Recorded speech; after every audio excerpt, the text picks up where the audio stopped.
this land,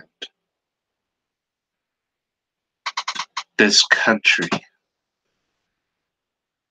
America, land of the free, home of the brave. On the 4th of July, 1776, we became a country known as the United States of America.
Hello, everyone, and welcome to the first ever 4th of July YouTube live stream.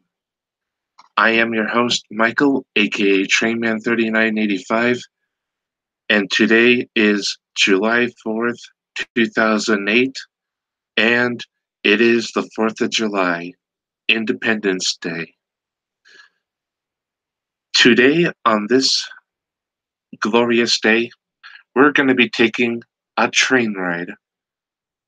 As you can see, I'm in Railworks, and today we're going to be riding on board a very special train. We are riding on board the American Freedom Train. We are on Southern Pacific's Donner Pass route. We're going to be traveling from here, which is Reno, Nevada, all the way to Roseville, California, over the route of the former Central Pacific Railroad's Transcontinental Railroad. Our mode of power is going to be the lovely lady herself, Southern Pacific Daylight Locomotive number 4449, otherwise known as the Daylight. It seems appropriate. After all, she was the first engine to lead the American Freedom Train. Apologies for the odd-looking shadows. Now, before we depart, we must load up on passengers. While the passengers are boarding, I'm just going to check and see if the equipment is working fine.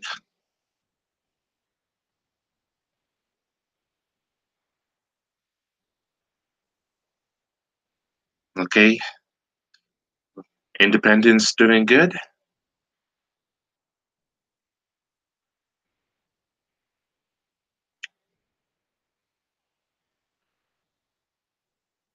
70 pounds of pressure on the train brakes.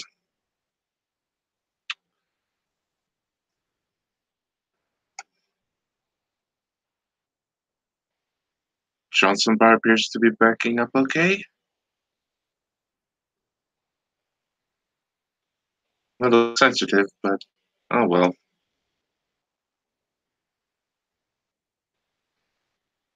Okay. Hornworks.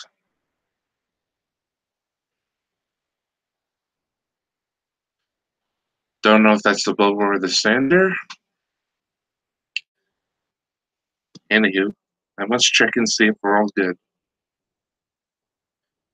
Well, looks like all the passengers are aboard. It's time to get this show on the tracks. Headlights?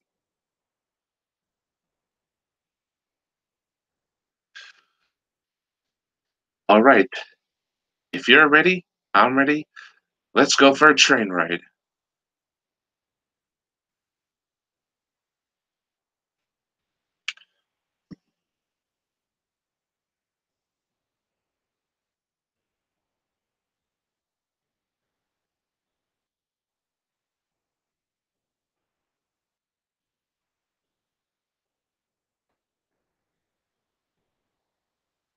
Highball engineer. Oh, wait, that's me.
Oops.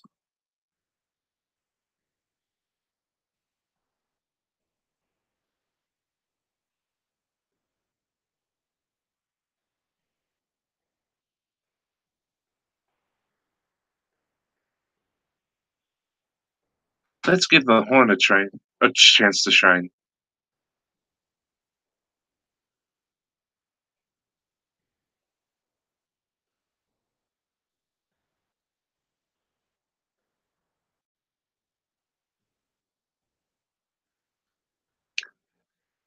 Apologies if the horn isn't that loud. Let's do a mixture of the both.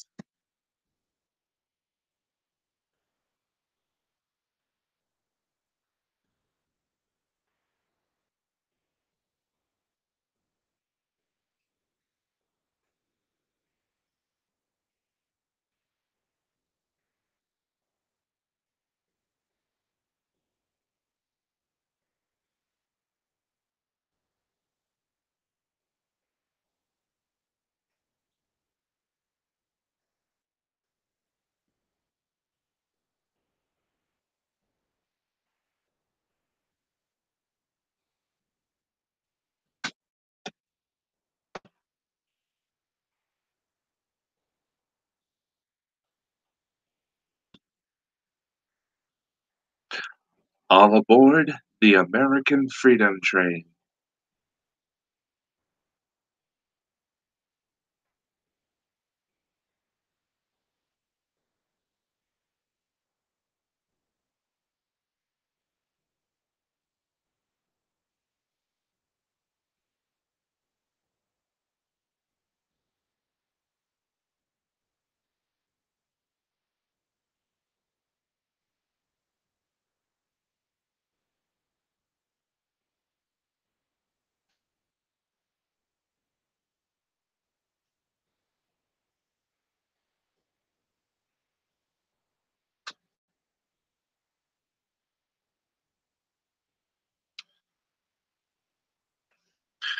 As you can see, the American Freedom Train today is made up of a few passenger cars.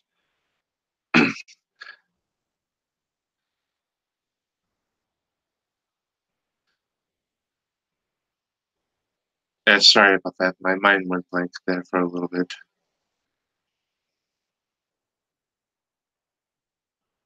All right, since I think that's all the crossings, we're allowed to cruise up to mainline speed and we won't need the bell, for now at least.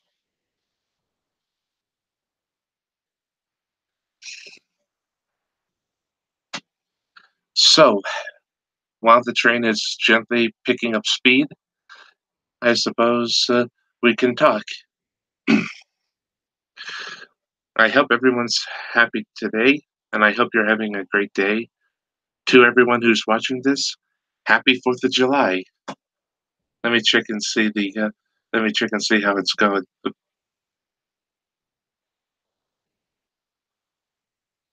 Okay, either I have something up, or this is a different one. Oh well.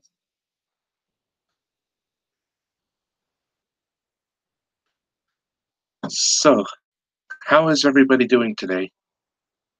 If Let me know how you're doing in the chat box. I want to know how everybody's doing. Hope you guys see a lot of great fireworks and have seen great fireworks.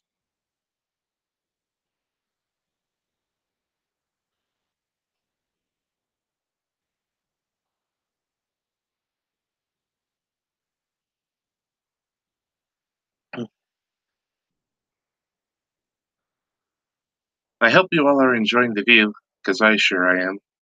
I mean, I'm sure I am, and everyone else is.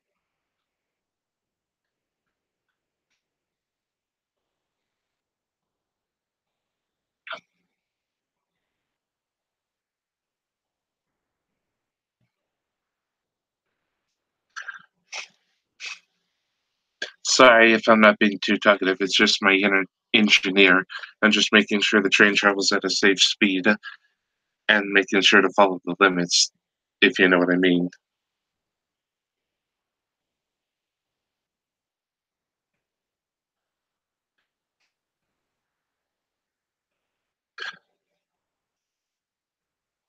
While the train's coasting out of town, or I should say powering out of town, I should let you know that I went to a 4th of July parade earlier today, and it was fantastic. There was a lot of red, whites, and blues. Definitely Independence Day is a day to be proud of. It reminds you of how great it is to be an American and to be patriotic to your country. Granted, yes, America has had its ups and downs, but hey, nobody's perfect. But really, this day is how we remember how we became independent and became our very own country. Sorry, my tongue twisted there for a second. And also, to anybody who's watching the live stream, I just wanted to ask, is the sound too high? Can you hear the train okay? And is my volume too high? I'm just asking. I want to make sure this is a good live stream, not just for me, but for you guys. So if one of you could comment about if the live stream is too loud or something, just let me know and I'll fix it.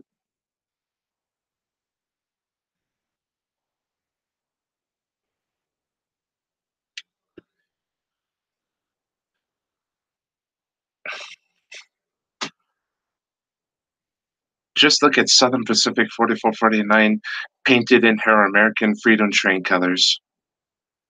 If this odd shadow on the front of the engine bugs people, I'm sorry. There's not much I can do about the physics and certain things in Railworks, but hey, I'm not complaining.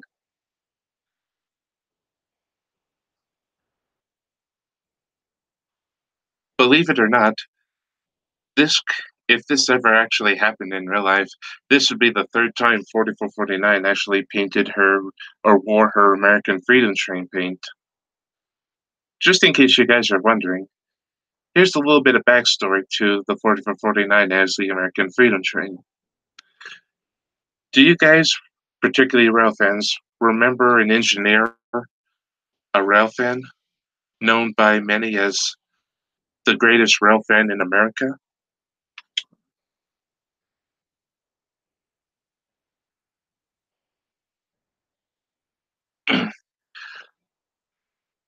Well, anyways, he's known as America's greatest rail fan.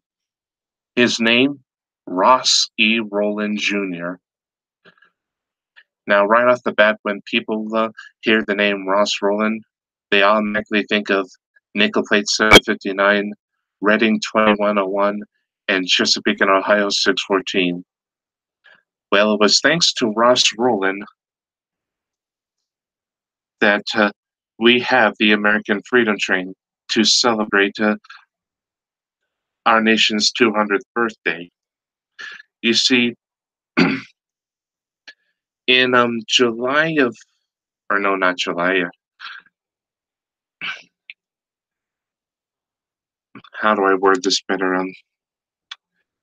Back in the early 1960s or mid 60s, Ross Rowland made a deal with fellow railroad enthusiast F. Nelson Blount, who we know as the owner or former owner of the railroad railroad park called Steamtown Nashville Historic Site in Scranton, Pennsylvania.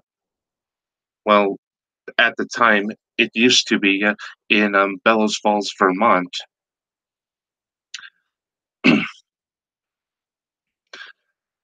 That was back when he was alive. More on that later. Just before his untimely death, Ross Rowland made a deal with him to hold on.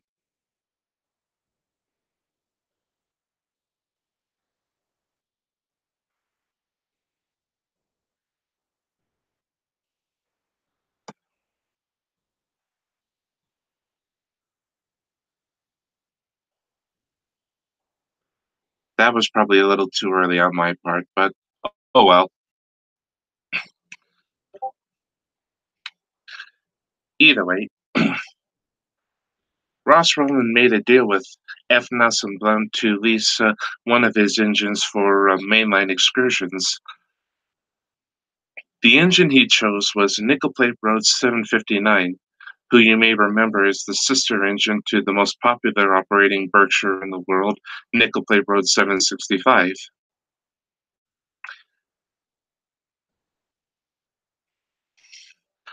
For a while, Nickel Plate Road 759 just did several excursions, being a perfect 284 Berkshire. If you want to know how good a Berkshire is, compare Nickel Plate 759 to, say, Chesapeake and Ohio Kanawha number 2716. Back when the Southern Railway was running steam excursions, they needed a locomotive that could handle one sec.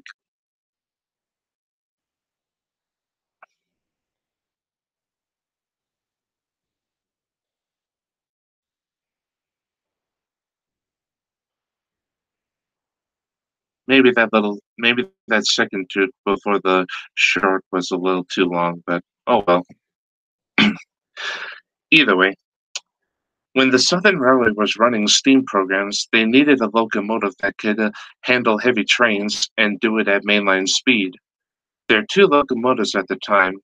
A Canadian Pacific Royal Hudson could do it at fast speeds, but it couldn't hold a lot of passenger trains.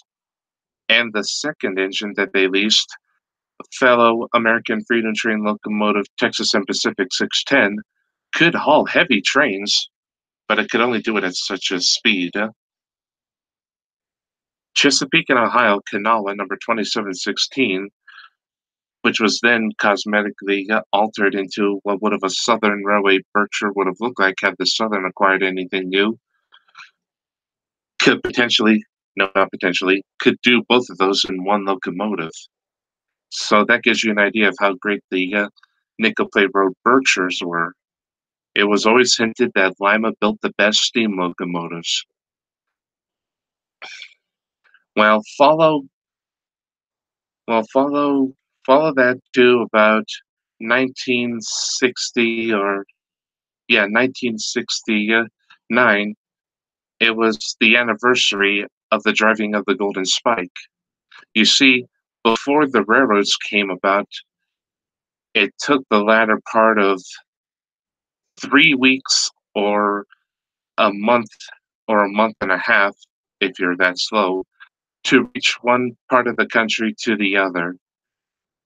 And as you can imagine, it really put a lot of stress on people. But the railroads eliminated that. Not only could they do it at higher speeds, but they also did it safely. And they expanded commerce and linked our nation's great differences or distances. In fact, in July 1862, when President Abraham Lincoln signed the Pacific Railroad Act, it authorized the Central Pacific Railroad and the patriotically named Union Pacific Railroad to build the ever known Transcontinental Railroad between the towns of Sacramento, California, and Omaha, Nebraska. The railroad was an attempt to end the American Civil War and to link three new states to the United States, or to America, I should say. You see, the railroad was particularly made to connect three new states, which were California, Arizona, and Nevada. And on May 10th, 1869, a golden spike was hammered into the rails. Not only did that complete the Transcontinental Railroad, but that was when we physically became the United States of America. Now, here's an interesting bit of trivia for you. At the time, the railroad only connected the East Coast to Sacramento. It was a little shy of the Pacific Ocean. Truth be told, it took 4 more years before the Central Pacific Railroad completed the track between Sacramento and San Francisco, and it was then that the Atlantic and Pacific Oceans were designed, or no, not designed, connected together. And that's when it physically and truly became the United States of America. And Ross Rowland, being the rail fan he was, understood the importance of the Transcontinental Railroad. And so he went to the American Railroad Corporation, or the American, sorry, lost my train of thought, no pun intended, the Association of American Railroads. Sorry about that. Ross Rowland went to the Association of American Railroads and he said to them, and I quote, "We have a perfectly built mainline capable worthy steam locomotive, the Nickel Plate Road 759. We've proven ourselves organizationally that we can handle excursions like this. You get behind us as a sponsor. We'll do all the heavy grunt work, and we'll do everything in cooperation with the American railroads. But you get our back behind us, and we'll put together a 13 to 19 long freight train, passenger train, and we'll run it between New York to Utah to celebrate our nation's centennial of the Transcontinental Railroad. We'll stop at each passenger station prearranged, and we'll have a box 3 baggage cars telling the past, present, one sec.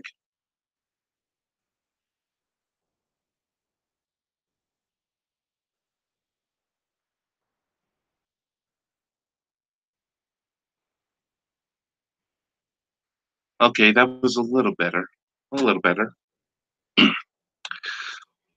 and will run the train between New York to Utah and back, and will have three baggage cars, respectively teaching the past, present, and future of American railroads and the country of America with your help.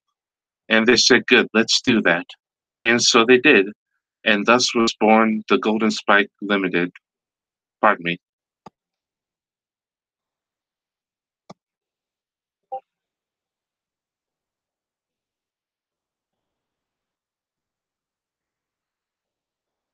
Okay, I think that was an improvement. But anyways, but anyways, after that came the birth of the first excursion train that Ross Rowland wrote or operated, the Golden Spike Limited, which ran between New York City to Salt Lake City, Utah, because when the original Transcontinental Railroad was complete, it was it was agreed that the Union Pacific and Central Pacific Railroad.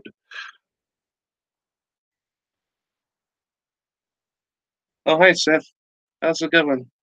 Hey, Dave. Glad you all could join. Hold on one sec. Railroad crossing coming up.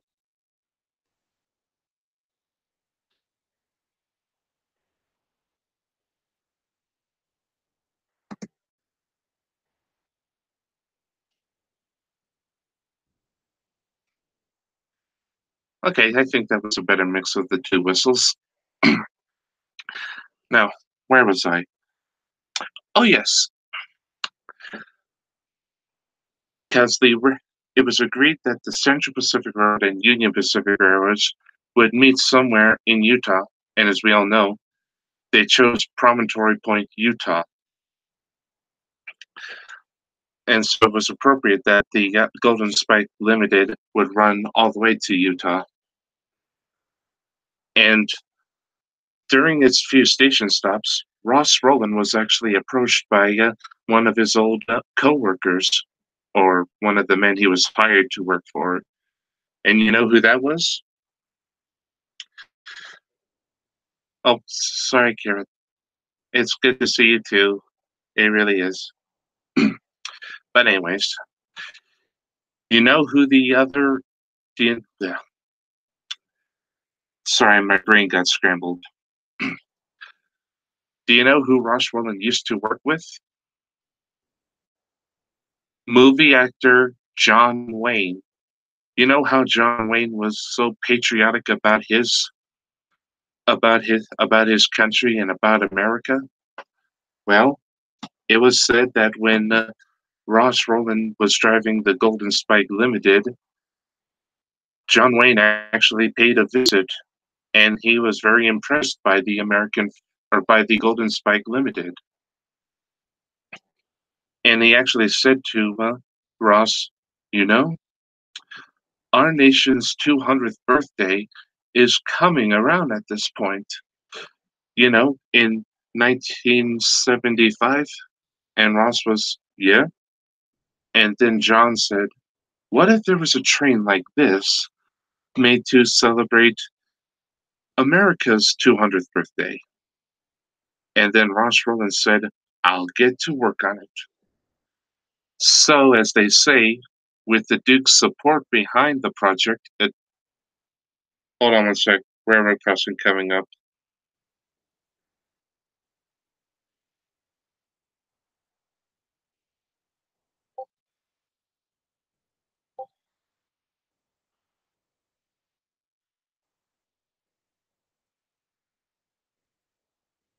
Okay, that was way too early. I apologize.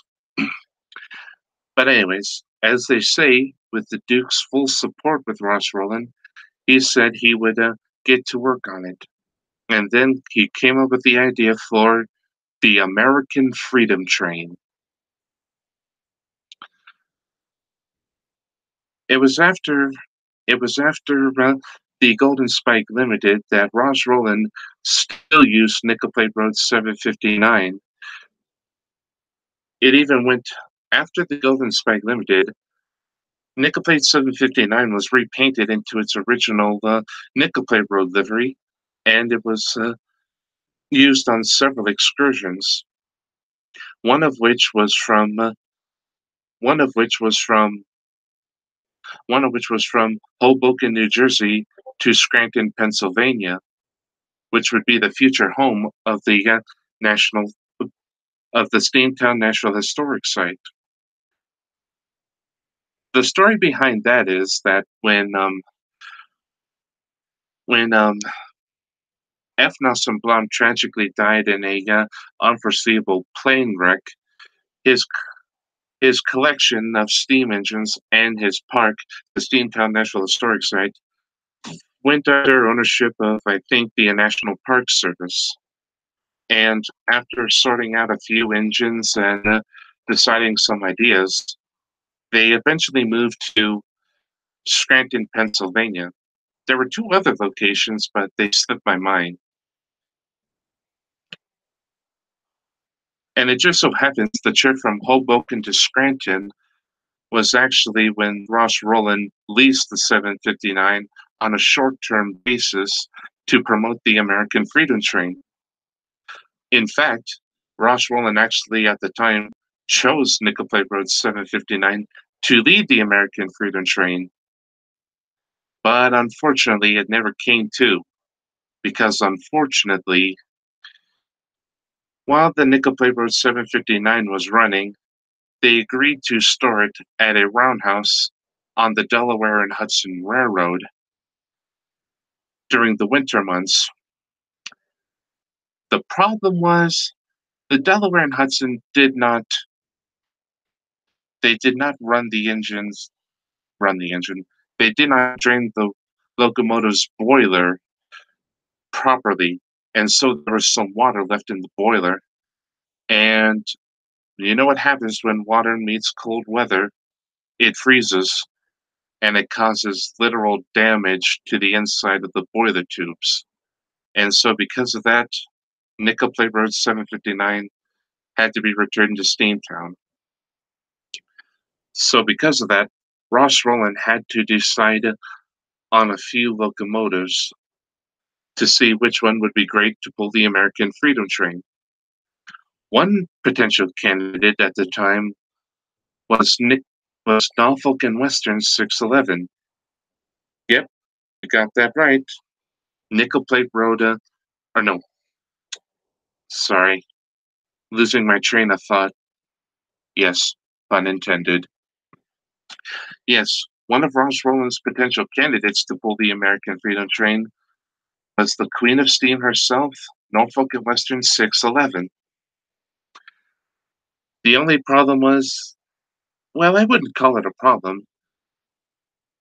There was some promotional art made of Norfolk and Western 611 being a American Freedom Train locomotive with her streamlining off, which I'm pretty sure at the time threw off a lot of Steam fans, Norfolk and Western fans, or I don't really know the full story behind that, so somebody who knows what really happened could tell me.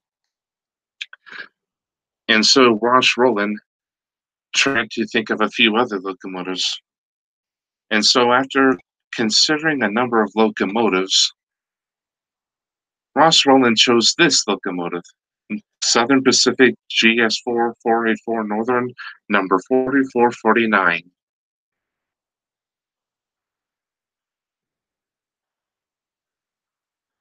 Yep, at the end of the idea, Ross chose 4449, and it was a good idea too, because the engine was in good shape. It was built for mainline running, and it had the horsepower to pull the train. And again, it was a Lima-built locomotive, and they always did say Lima Locomotive Works built the best. Though honestly, I think the best locomotives ever built by both the Lima Locomotive Works and the Norfolk and Western Railroad. So I can kind of see why Ross Rowland wanted Norfolk and Western 611 to be the honored to do the honors to pull the American Freedom Train. But sadly, it never happened. But you know what they say, beggars can't be choosers.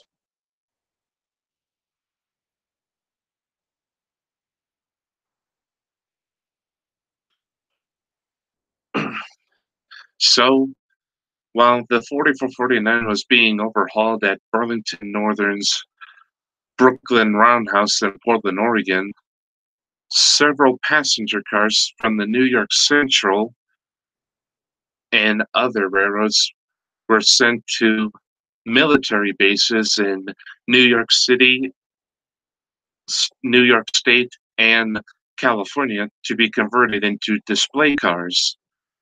And in them, they had most of America's most prized and priceless treasures,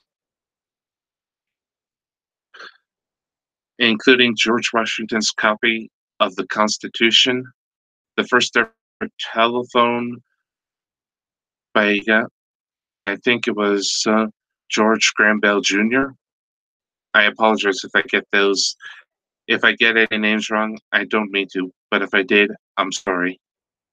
And they even had the golden spike, which made America the great country that it is today. So while all this was going on, you would think that it would go smoothly. However, there was one problem,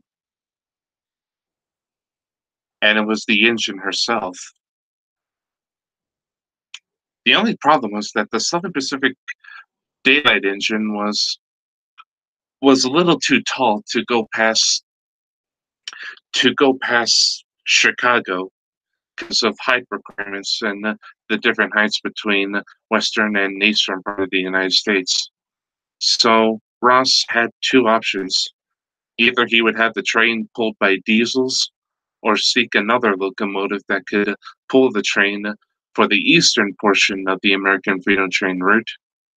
And knowing Ross Rowland, he wasn't going to have some diesel guzzler. He wasn't going to have some diesel guzzlers pulling his train because of his idea of the American Freedom Train being steam powered. So I'm pretty sure people know which engines he chose. Pardon me, I'm just making sure the engine is under the right speed.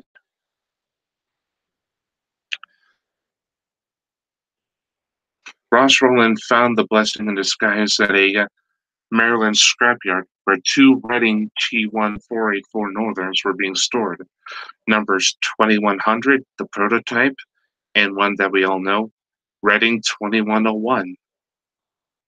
Of the two engines, Ross Rowland chose 2101, which was dubbed American Freedom Train Number 1, to lead the American Freedom Train.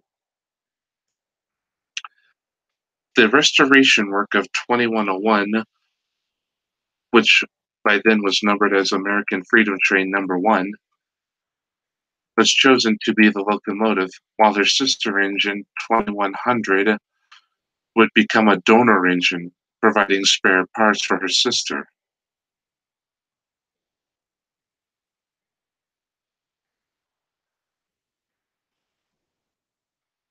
I do apologize, I'm just making sure the train follows the right speed limit and doesn't derail.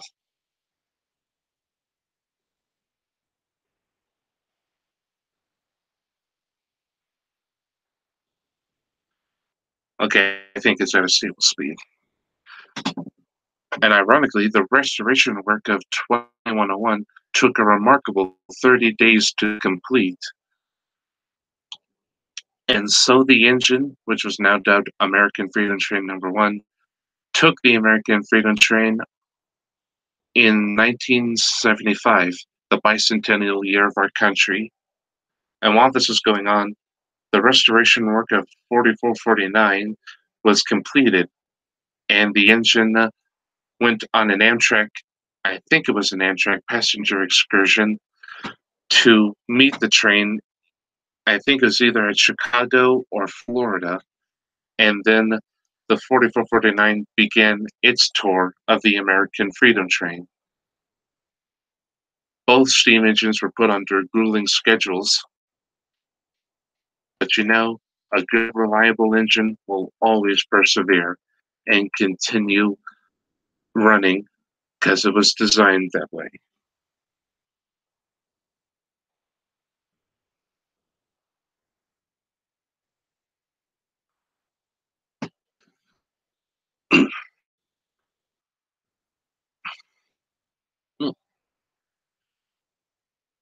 Most people don't really know, or some people don't know this, but there was actually a third American Freedom Train steam locomotive.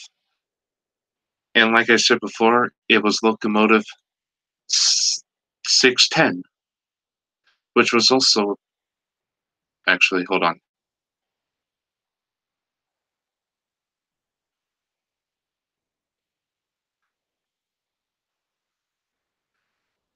Again, I'm just making sure the locomotive doesn't derail and follows the right speed so it doesn't derail. But anyways, we all know the American Freedom Train locomotives, Locomotives 2101, AFT number 1, and Southern Pacific 4449. There was actually going to be a third engine because I guess apparently Ross Rowland wanted 3 engines, or the state of Texas or some of the other states requested that another engine that could pull the tour around either the southern part of the United States to pull the train. I'm not quite sure how that part of the American Freedom Train was made. Ross Rowland abide, and he was, and I think it was during the time when he was considering which engine to have pull the American Freedom Train. One other candidate that most people don't know was another Southern Pacific locomotive, Southern Pacific 4102 3-cylinder steam engine number 5021, which is currently on display at the Rail Giants Museum in Pomona, California, which was the former home of Big Boy 4014, which is currently undergoing restoration at the Cheyenne shops as we speak. Last I heard, the engine's restoration is nearing completion.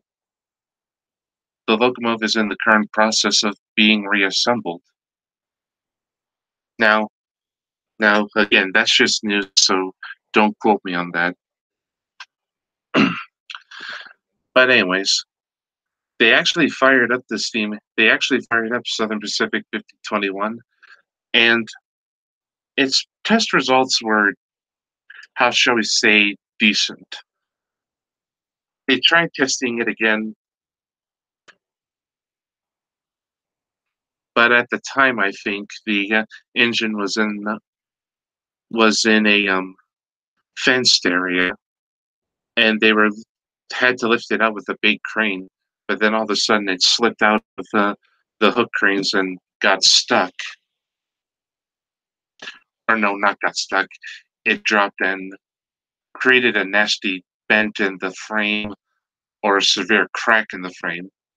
As you can imagine, a lot of the men that were around there were scared, and so they just decided to put it back where it was and leave it be. And then they went with Ross's other alternative engine, Texas and Pacific 610.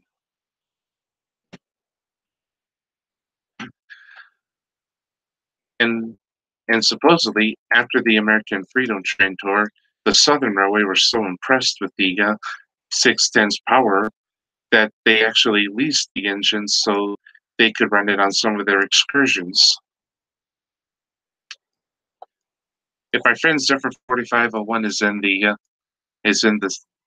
chat, let me know if I'm right or wrong. If I got something wrong, I'm sorry. But anyways, oh come on. But anyways, after the American Freedom Train tour, all 3 engines were done with their duties and went their own separate ways. As mentioned earlier, 610 went to the Southern Railway to run under their steam excursion program before they got Chesapeake and Ohio number 2716. Reading 2101, aka American Freedom Train number 1, would eventually return to her original number, 2101, and would later go on to be repainted as a chassis system locomotive. See, the locomotive's next assignment was to be the featured steam power for a steam program or for a steam trip that the chassis system railroad, which was of 3 railroads merged together, those being the Baltimore and Ohio, Chesapeake and Ohio, and Western Maryland railroads. The reason why they chose Reading 2101 to lead the trains was because, well, it was easier to lease it than to get an engine of their own. And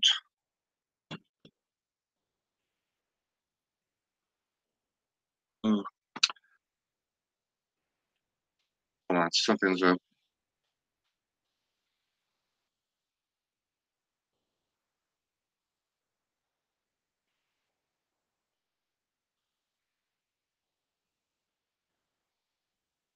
I hope this is going okay.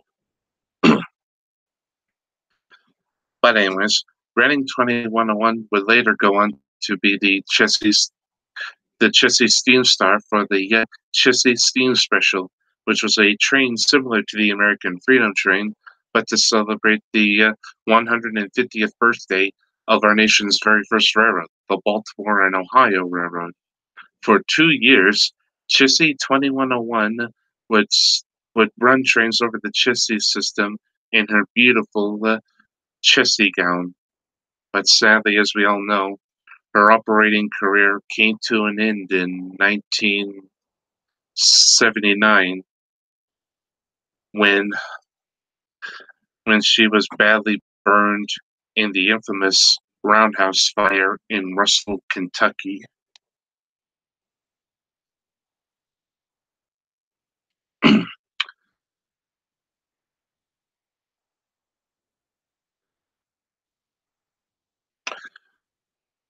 As you can imagine, it was a bit of a hard time for a lot of fans, including 2101 fans.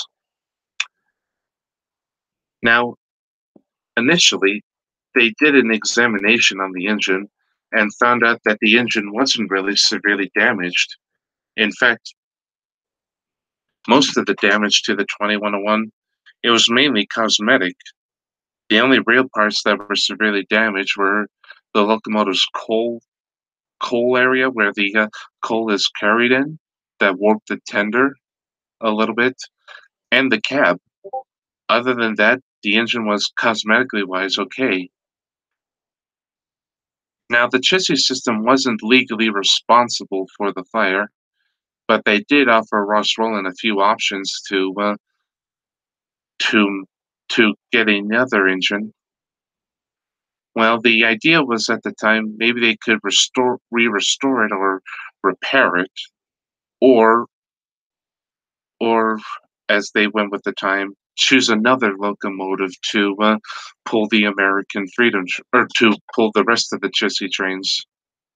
And as we all know, they chose the last Lima built steam locomotive ever built, Chesapeake and Ohio number 614, which ironically at the time was numbered 611 at the time.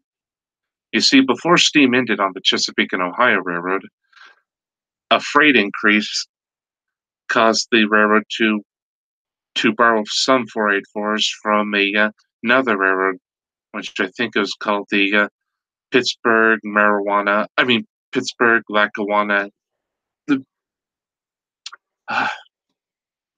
Why did I just say that? I'm sorry, guys. Oh boy.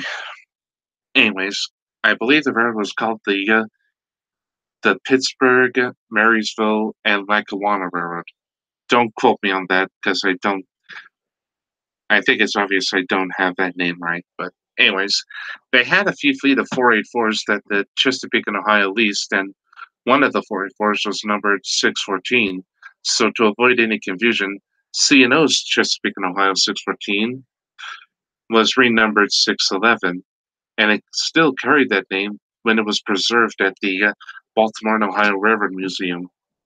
So a trade was made to dress up 2101 as American Freedom Train number 1 and put her in the museum where she was traded for Chesapeake and Ohio number 614, which would go on to pull such trains as the Chesapeake Safety Express, a train meant to educate people about grade crossing safety, the H3000 coal hauls from Huntington to Hinton, West Virginia, and vice versa for the H3000 project, and the Erie Limited, which had her running excursions on New Jersey Transit.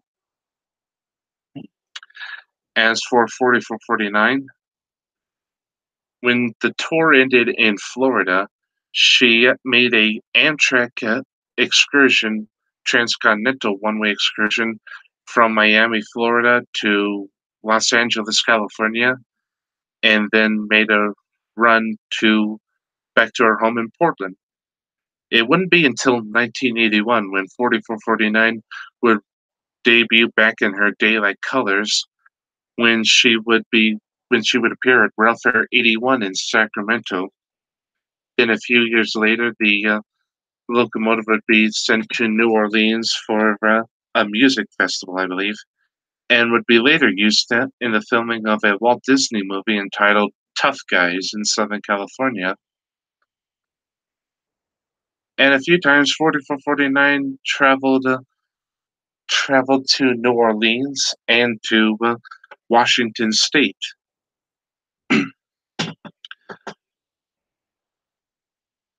And one of her most famous runs would have to be the LAUPT celebration, where she traveled from Portland, Oregon to Los Angeles, California for the 50th anniversary of the Los Angeles Union Station celebration.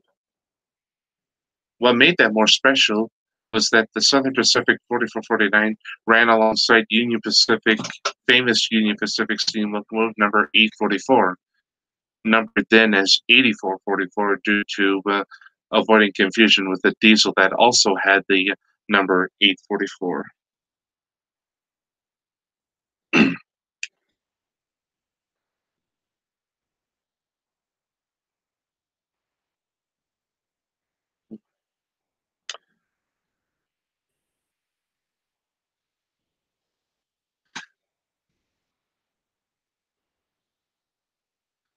Again, forgive me, I'm just making sure the locomotive runs safely, that's all.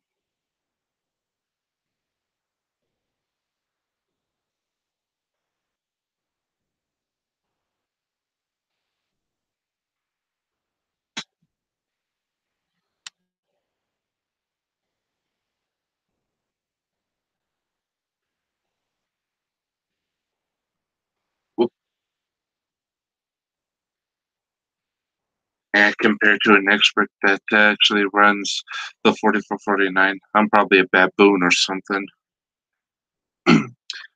But anyways, 4449 along with 8444 would run alongside each other at Cajon Pass.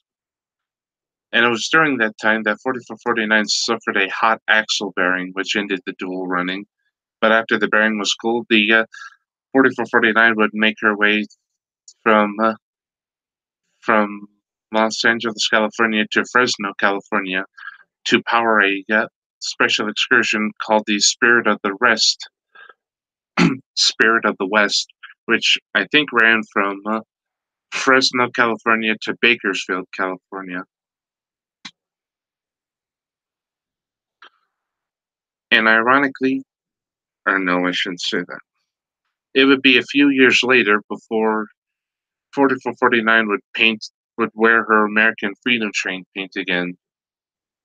If you guys remember, on September 11th of 2000, sorry, that day just gets to me, 15 terrorists climbed aboard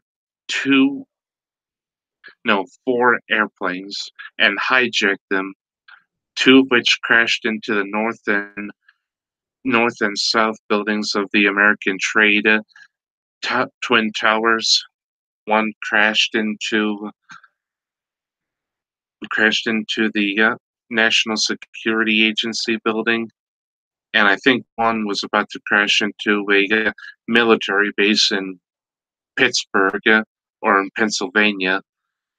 But thankfully, that never happened because some brave men fought against the terrorists and prevented the plane from crashing into it.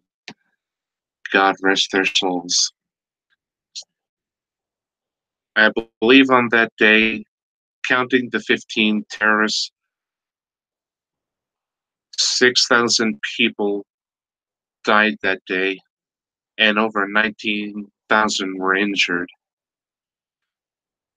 In 2002, to honor the victims of 9/11, 4449 made a special trip painted in her American Freedom Train colors from, sorry about that, from Portland to Bend, Oregon and returned, known as the Daylight Freedom Special.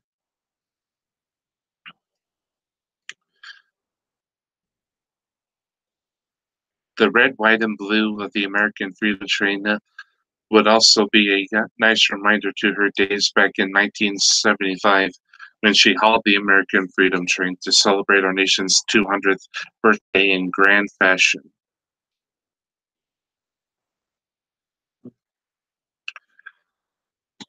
Today, Southern Pacific 4449 is in Portland, Oregon.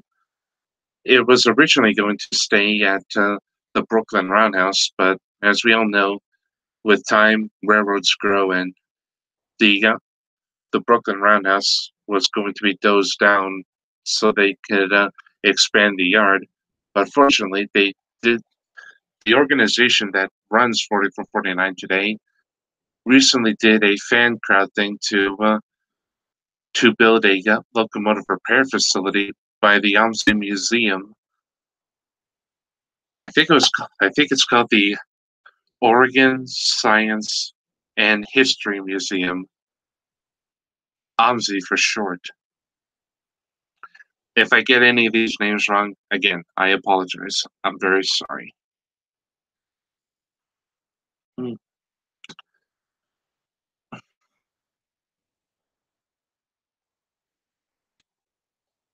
Hold on, I think there's something wrong. Sorry, it's just that when I see a train starting to when I see a train that's I'm driving starting to slow down, I get a little nervous. I don't want to botch this.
I wonder how far we are from the next town.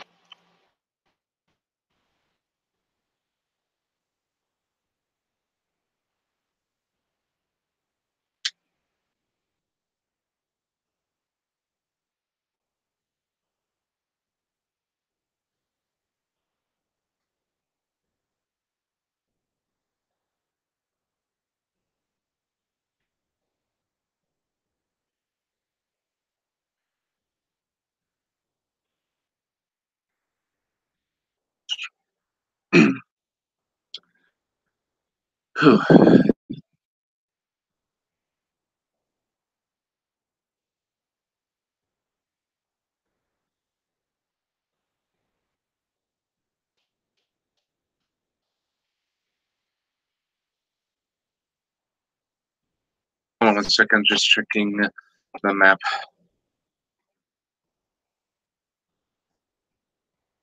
Hmm. Oh, good. Let's see what that is. Truckee.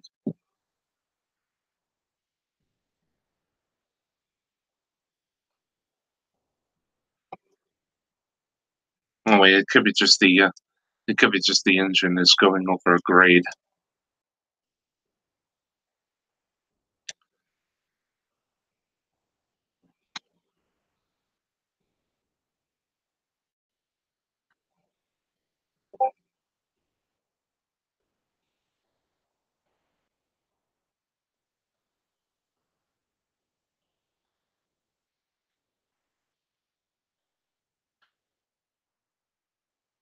So if we were in Reno, wait, I should know. I live in Nevada. Once we get into Truckee, we should be in California.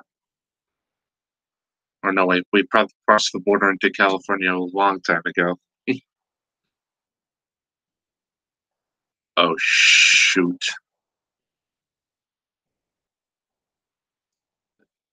Oh no, wait.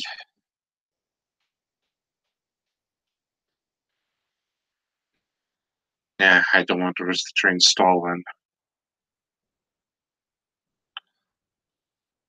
Stalling.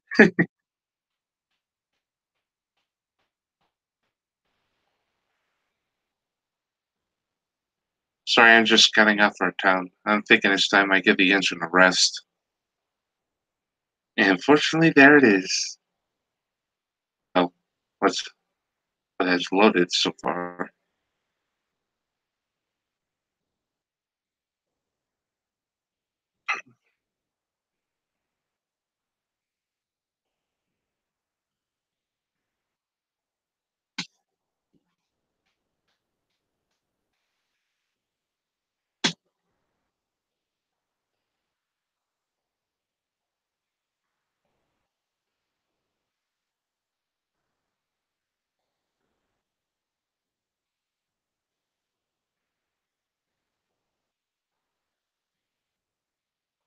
I know that, Kira,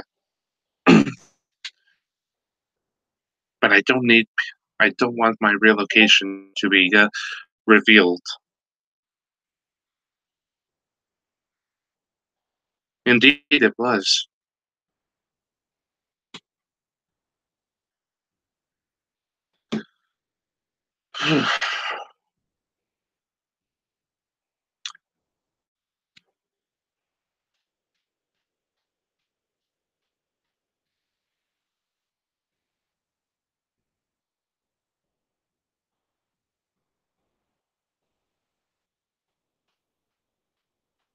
Now we're almost there.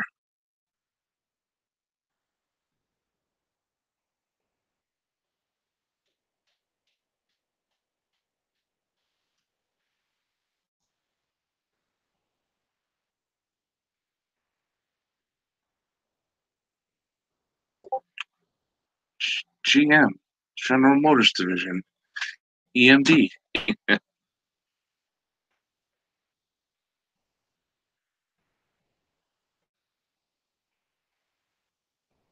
Oops.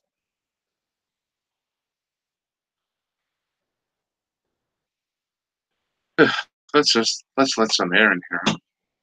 I'm heating up.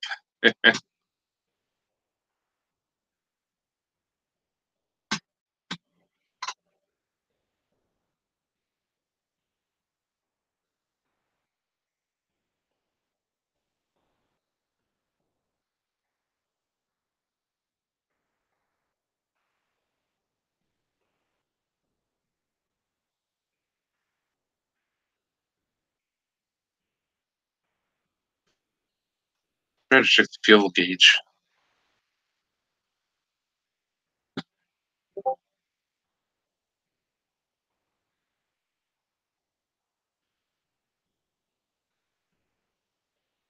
Uh,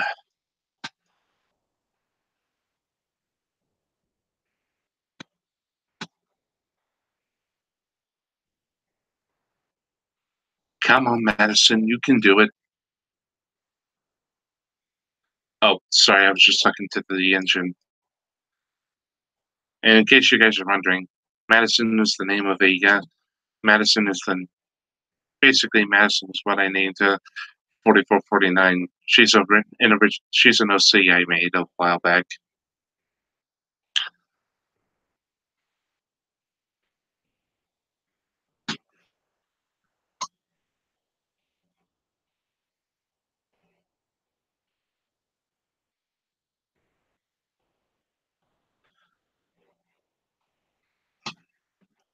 Let's see if the switch.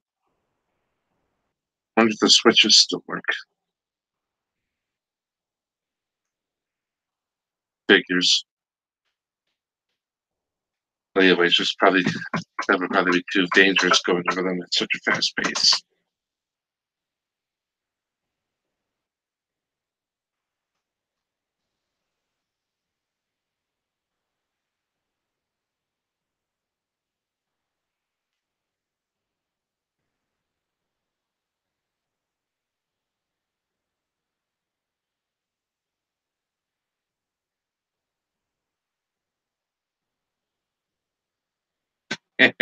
I know what you mean, Dave. Oh, nice to see Christopher's joined. Hey, Chris, how you doing? Or Christopher, I should say. Don't want to get you confused with any other Chris's I may have for friends. I hope that didn't sound rude. If it did, I'm sorry.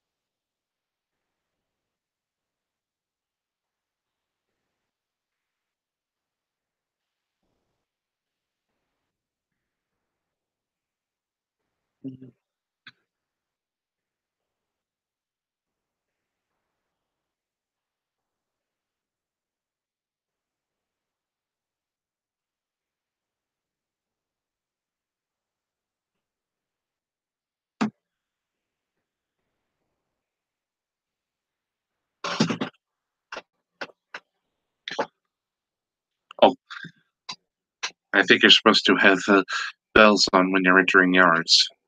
Almost forgot about that.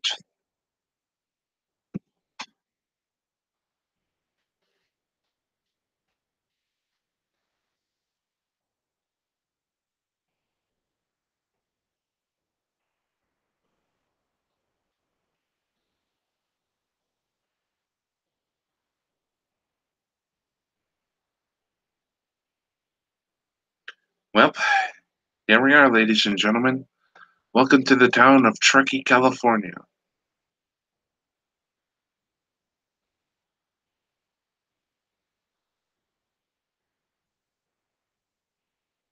I think right here, there used to be a big roundhouse where Southern Pacific maintained its steam engines, including its distinctive cab forward engines. A big loop around the yard, and I guess it's used for turning engines around or overlapping, is all that remains of today.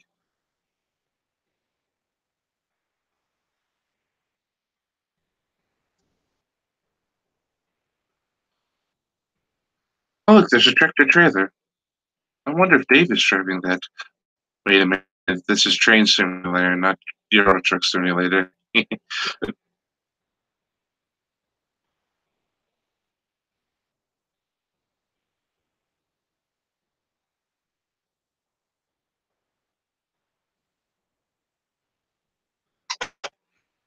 Okay, maybe right at that signal gantry, I'll stop her.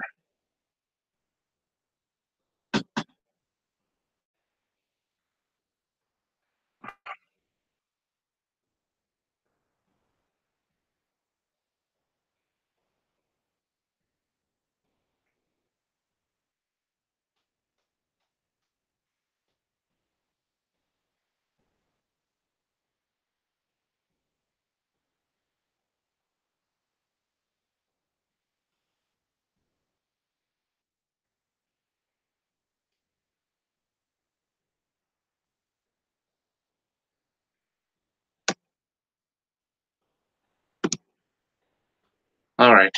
So we're in the town of Truckee, California, and I'm going to let the engine rest for about a minute or two. Or no, either 15 minutes. So we're going to let the engine rest a little bit. So for that reason, I'm going to bring up the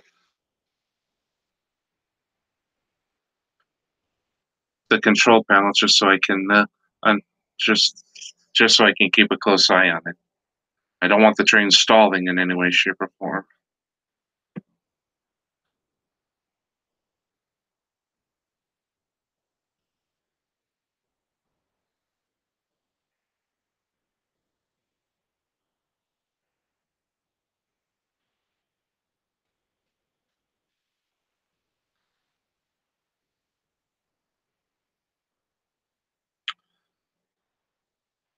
So while we're waiting, let's have a look around Truckee.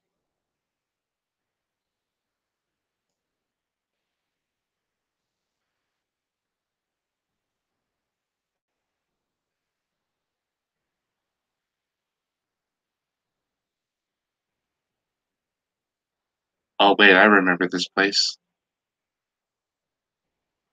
The American Diner.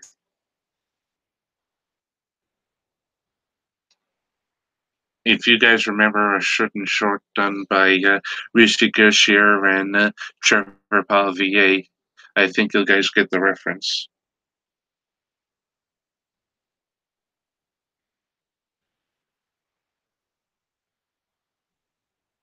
One of the great things about being an American, the Great American Diner, good, well tasting, no, good, great tasting food made with the great ingredients and for an affordable price.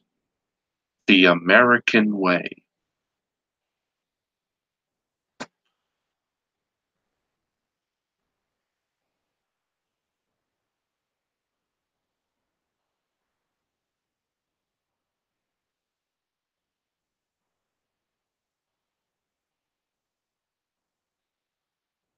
Hmm.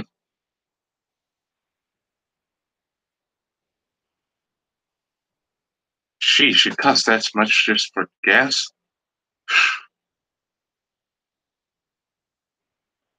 Oh wait, it's California. It's supposed to be expensive. Cheap bastards.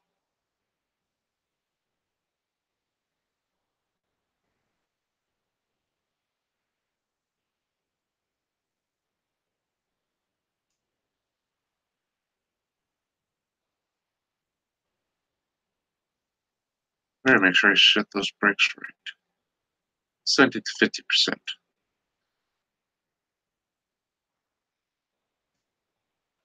That's another thing I forgot.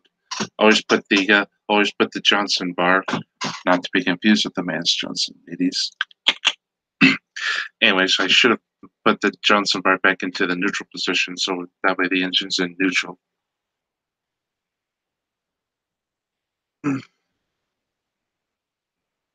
So, anyways, what if I told you guys that at some point the American Freedom Train may be coming back? It's a possibility. Let me explain. As of late, Ross Rowland has been trying to get his current locomotive, Nick Piper, Chesapeake in Ohio, number 27. Again, I apologize. I don't mean to slip. But, anyways, Ross Rowland has an idea for Chesapeake in Ohio 614, his current locomotive, and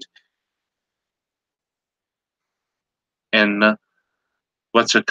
What it is going to be, as he dubs it, the son of the Freedom Train. It's called the Yellow Ribbon Express.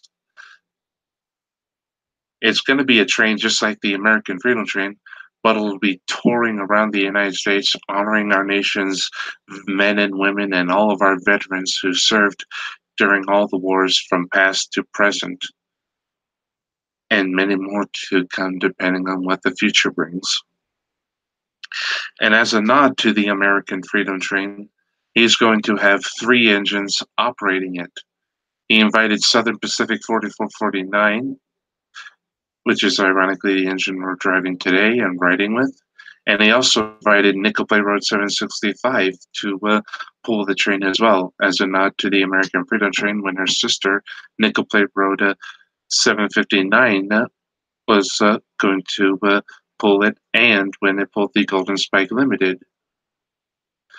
And it's obvious that once the train gets underway, Ross Roland's main engine is going to be Chesapeake and Ohio 614. A rather odd thing I heard was that somehow Ross Roland said he was going to try and convert 614 to run from coal to either natural gas or sun rays power, like you know how solar panels work.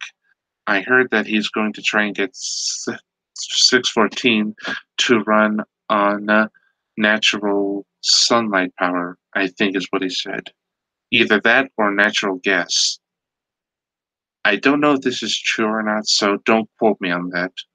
When more information comes out, then uh, then we'll know which is going to be used or not.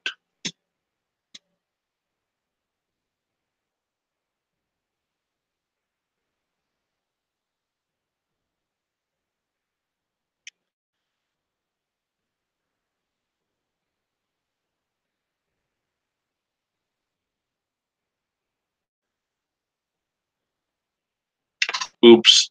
I guess I made everyone hungry with that American diner joke for that one short. Sorry about that, everyone. Didn't mean to make you hungry.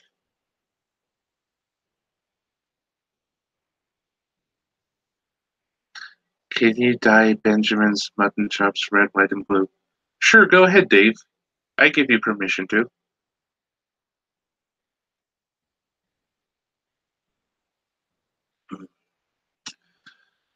Let's see, what else is there to maybe talk about?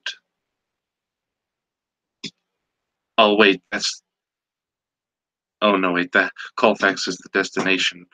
We're in Truckee. Ugh.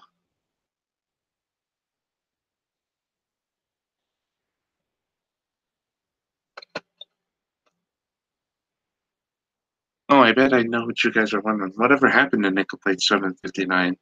Well, I think everybody knows, but I'll tell you anyway. After that whole incident with the Delaware and Hudson, Steamtown actually sued Delaware and Hudson for not taking care of the engine properly, and I think Steamtown won its suit and it repaired the damage. But by the time that happened, the short-term lease with Ross Roland ended, and she was she's still in good condition to run. Oh, hello there. We have someone joining the chat. Welcome, CSX, right in the animator. I hope I got your name right. If I mispronounced your name, I apologize. But anyways, Nickel Plate Road 759 was in considerably good shape, and it could still run. And Steamtown actually performed a small test on it to see if it would work, and it did. But unfortunately, one of her flues failed, and just like that, because of that, it was decided that Nickel Plate Road 759 would sadly be left as a static display. Potentially, she's in good shape to restore and operate, but at this point, it seems highly unlikely due to due to the Nickel Plate Road being operated and represented by her more successful and more popular sister, Nickel Plate Road 765. Though there is a possibility it could run again. I mean, there's a lot of 284 Berkshires that are, well, mainly just two that are currently operating, but more are soon to follow, such as Nickel Plate Road 765, Paramarquette 1225, Chesapeake and Ohio 2716, and her original cousin, either C&O 2700 or 2707. I'll have to ask I'll have to ask 844 steam train. So it's possible that we may see more 284 Berkshires, or if you're from the eastern part of the United States, canolas operating again. Only time will tell. I'm not saying I'm not saying it will happen or not, but it's possible it could happen. To quote my friend, or to quote one of my friends,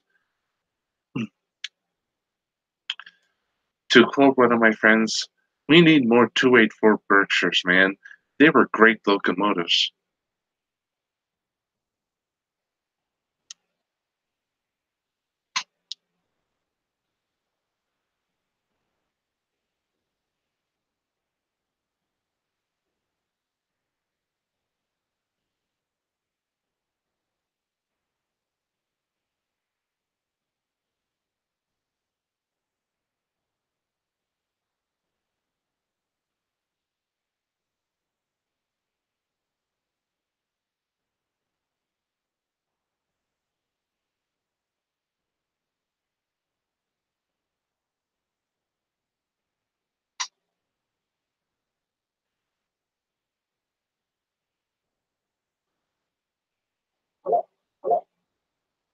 Shut up, iPad.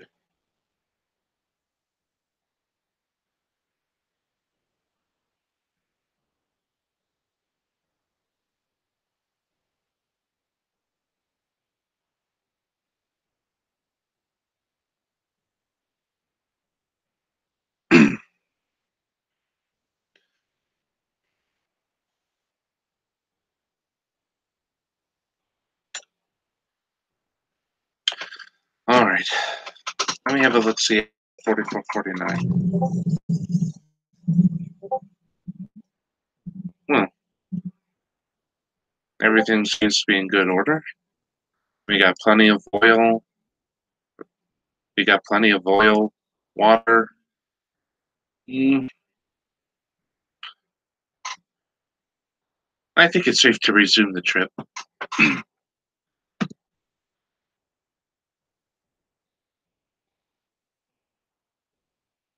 Oh yeah, that's another thing I forgot to do. Blow down the boiler. I gotta remember. I think you're supposed to blow down the boiler when you stop. Or I don't know. Again, like I said before, me driving this engine in the simulator compared to a real engineer, I'm probably a baboon or probably dead by now since I would cause the boiler to explode.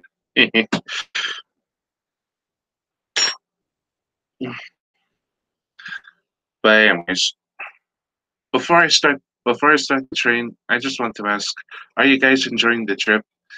I just want to make sure this is going well for you guys and that you guys aren't bored or think I'm boring you or ripping you off or anything. I just want to make sure you guys are enjoying this and everything is okay. Okay, with that said, let's see.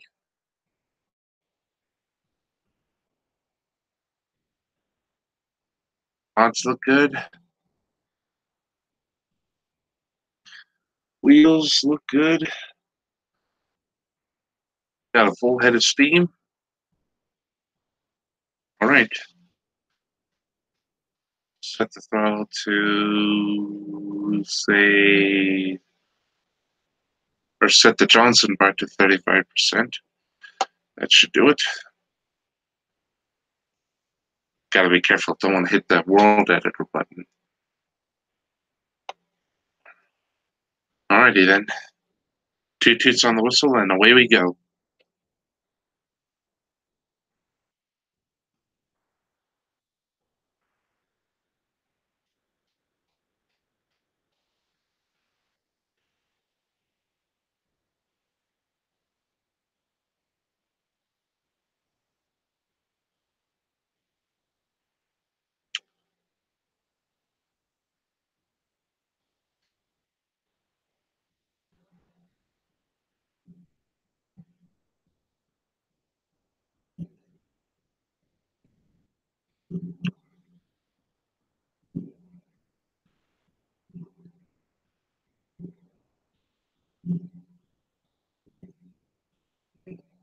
And away we go.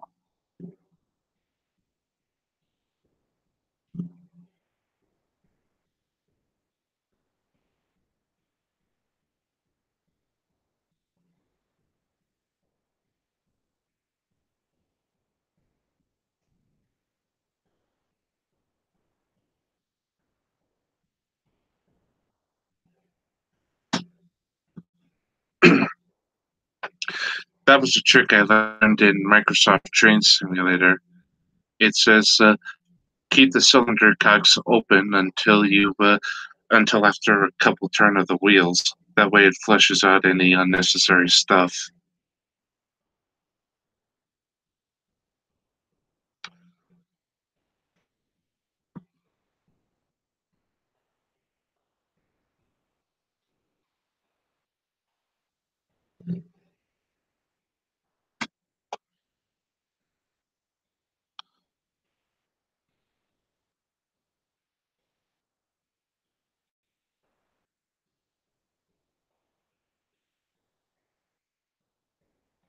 There we go.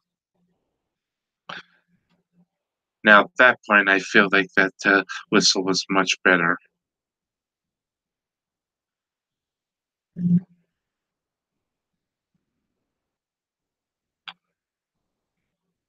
Oh, how nice! Some people are off to see us off. Thank you, guys.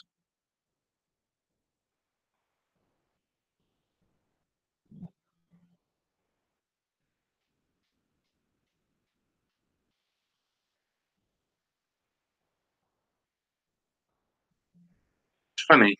Truckee kind of reminds me of Portola.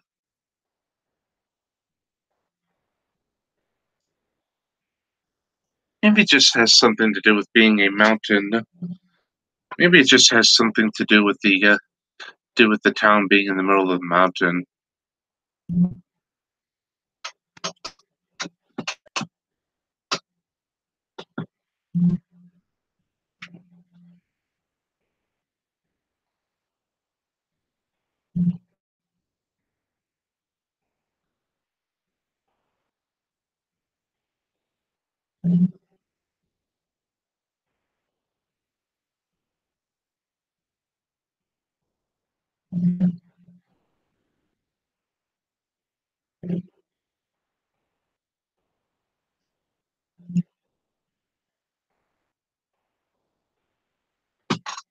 Oh, pardon me. I'm just making sure that things on the live stream and the chat are going okay.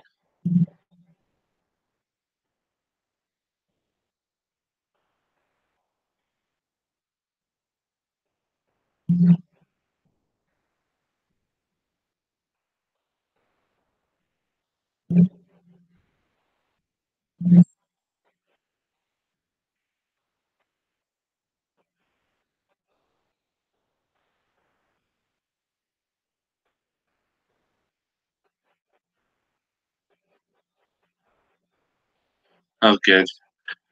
Looks like a bunch of you guys. Looks like a lot of you guys are still enjoying the cab ride or cab ride, train ride. I'm glad. You'll have to forgive me. This is my first time doing a live stream, so I'm just getting my what's the sailor's term for it? Getting my feet wet and getting my sea legs, if that makes any sense.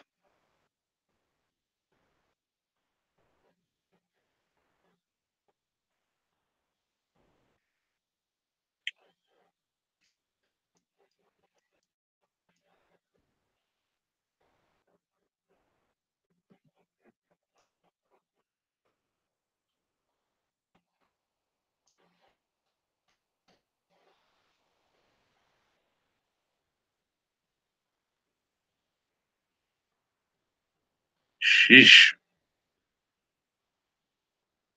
Wait, I remember this. I think this is Immigrant Get. No, I think Impudent Grant. I sound too much like Doc from Snow White and the Seven Dwarfs.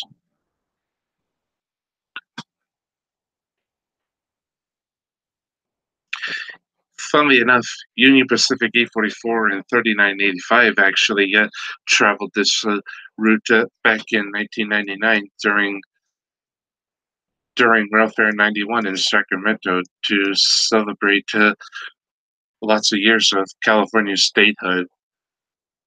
Normally 844 and 39A5 would have gone over this with a diesel helper. Again, they do it just in case it's needed and mainly to use its dynamic brakes so it could save locomotive brakes on the locomotives. Because apparently, from what I've heard, locomotive brakes aren't exactly cheap, and well, in general, taking care of a steam engine isn't cheap at all. But who really cares? Just as long as you got the right financial idea, the right attitude, and the right way to care for an engine, then you have nothing to worry about. Two good examples would have to be the Fort Wayne Railroad Historical Society and the San Bernardino Railroad Historical Society, both of which operate, or both organizations that operate their respective steam engines, Nickel Plate Road 765 and Atchison, Topeka, and Santa Fe number 3751.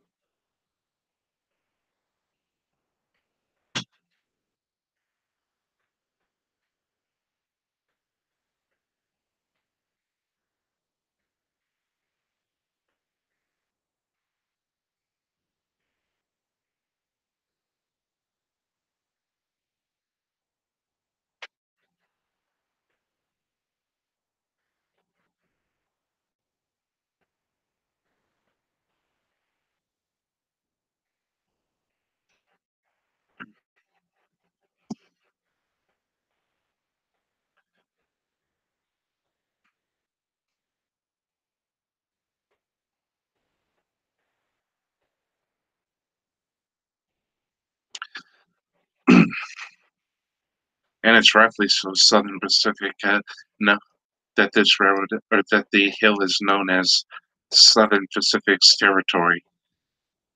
I remember watching one of Pentrex's videos documenting Donner Pass, and it said this amazing quote that stood with me. The Sierra Nevada range or mountain range has stood through test and time, known as the backbone to America's history.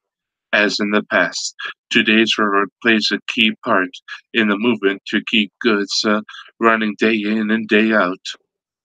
Known as the Hill, this 100,000-mile run between Roseville and Reno closely follows along the trail of the original Central Pacific Railroad. Now, Southern Pacific operates this mountain division and provides the man and power to keep freight trains running. The winters are brutal and sometimes unforgiving. Men and machine are forced past their limits to keep the trains running. This is Donner Pass. Cue Peter Griffin saying, I think I just shit myself. And I can say, and I can believe why. It's an amazing speech.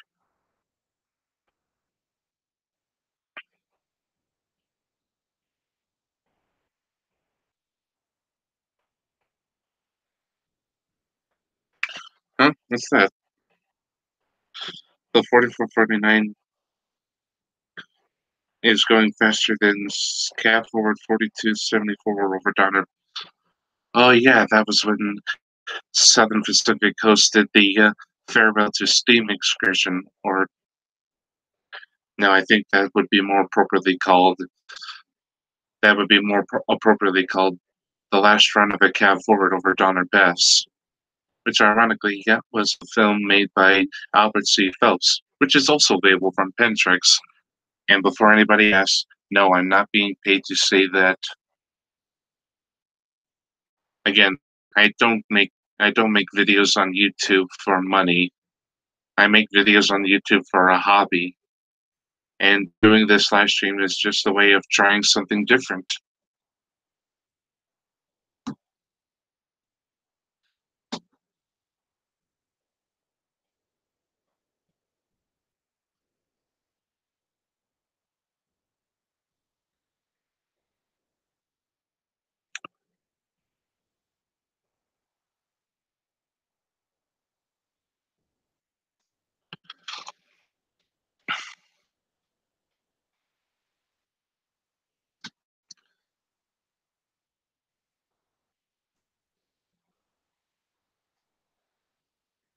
Oh, just look at that beautiful Southern Pacific emerald.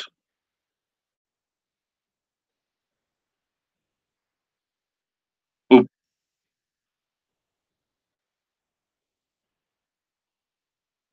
what's that? Oh, wait, those are the light switches.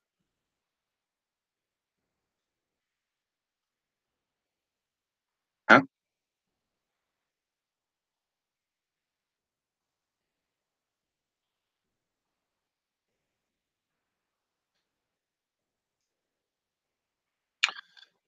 I wonder how. I wonder how Burke Lancaster and Kirk Douglas felt being in the cab of the 4449, or I should say, maybe how they felt in the mock-up of 4449. If you guys seen the, if you guys seen the film Tough Guys, you know that there's this one scene while 4449 is speeding through the Southern California desert, where where Douglas's character says, "Tell him to open the switches all the way, or we'll wreck the goddamn train." And then Lancaster's character says, "Open the switches all the way, or we'll wreck the goddamn train."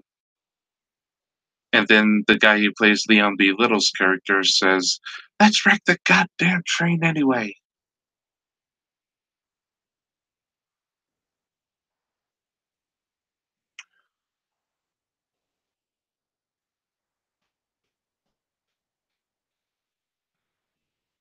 Though that's not what I'm doing since we're on Donner Pass and the tracks go to Sacramento and not Mexico.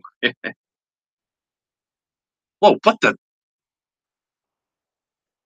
Are those signals floating? Must be an error or something. And again, I do apologize if some things look out of whack and the shadowing isn't isn't appearing that well or anything. I'm not that familiar with the way graphics work in Railworks and laziness.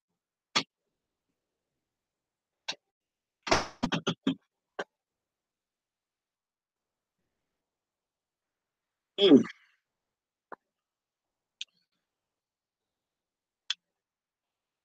And so far, we've talked about 4449's paint schemes, her daylight colors, and her American Freedom Train colors.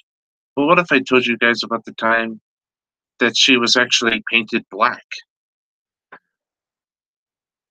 Just in case you guys are wondering, in about I think it was either 1995 or 1999, Burlington Northern Santa Fe, keeping with tradition of its predecessor, the Atchison, Topeka, and Santa Fe Railroad, hosted an employee appreciation special.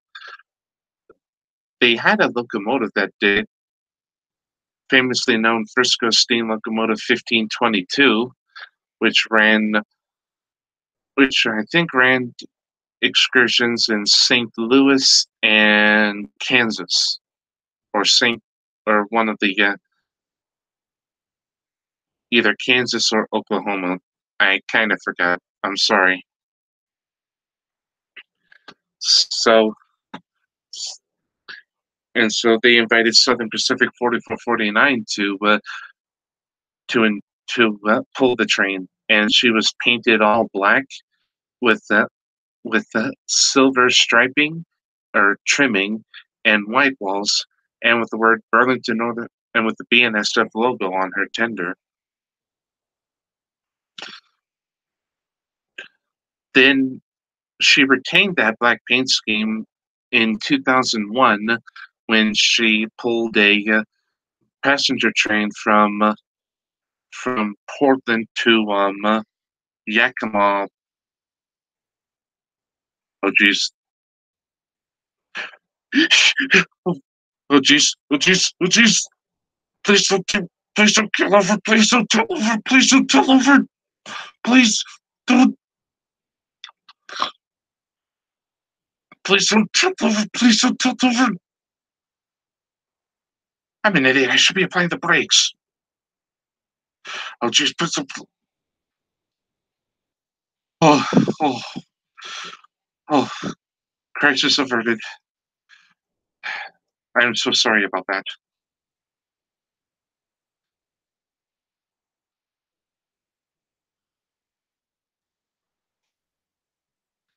Oh, man, that was embarrassing. That was so unprofessional on my behalf. I am so sorry.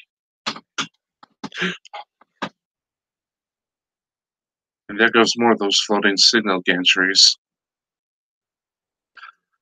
Oh my god, that was shocking. I am so sorry, everyone.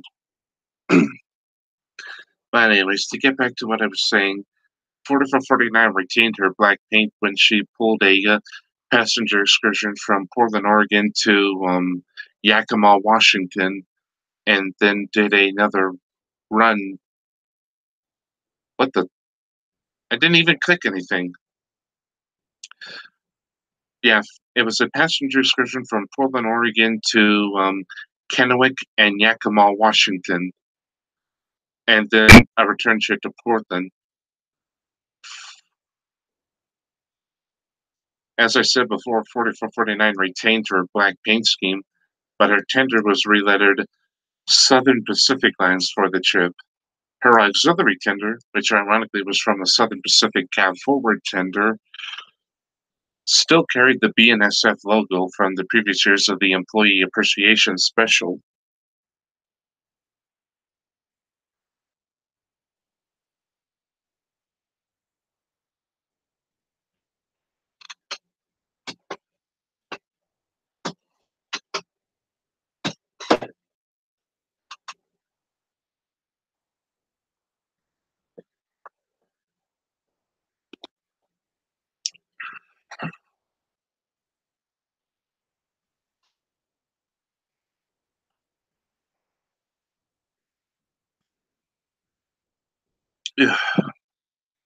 And again, when the train was going through that curve at about 80 miles an hour, I do apologize for that sudden outburst.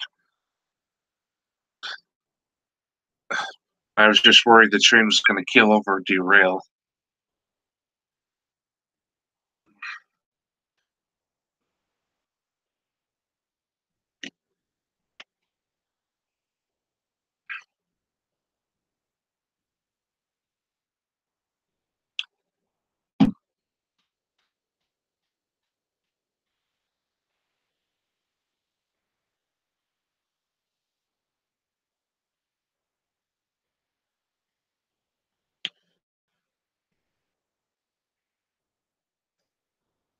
Oh boy, here comes the gradient again.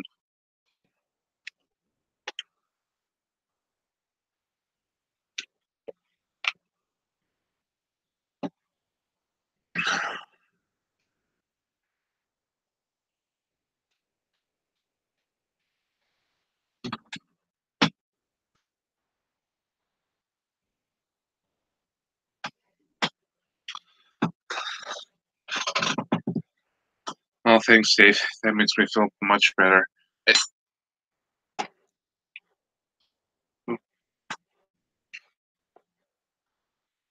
Why on earth are those signal lights floating in the air? Maybe I smoked too much Welsh coal or something. Oh, there's one of the many Southern Pacific built Donner Pass snow sheds.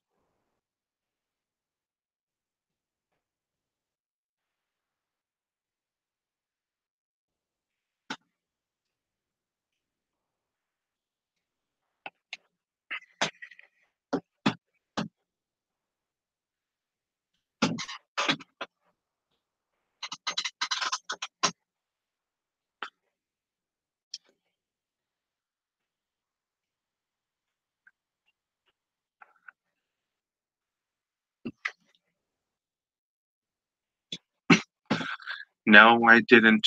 No, I didn't get into Henry's Welsh coal.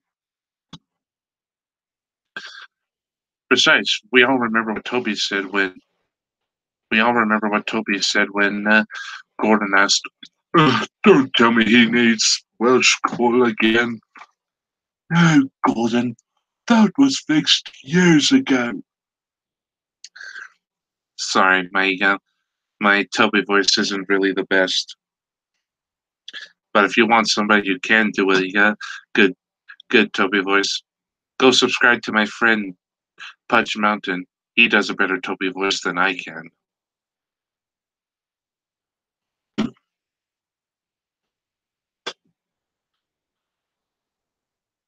Oh boy, just look at that mountain range. Now, what looks decent and what looks naked. Wait, did I just say naked? That means, oh, I think my video is going to get censored. Wait a minute. This is just about driving a train.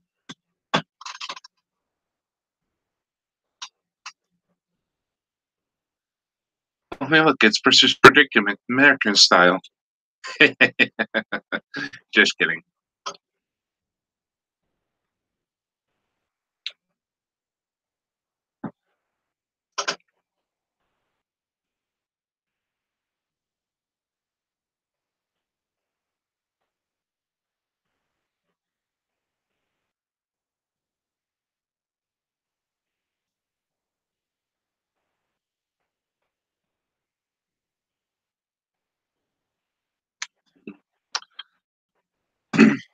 Oh, cool your horses.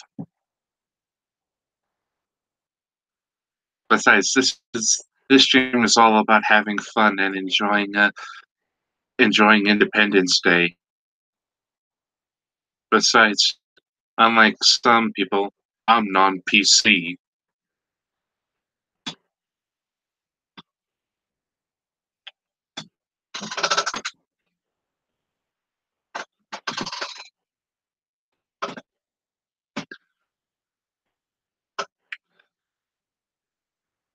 I know the shouting may be awkward, but just look at that.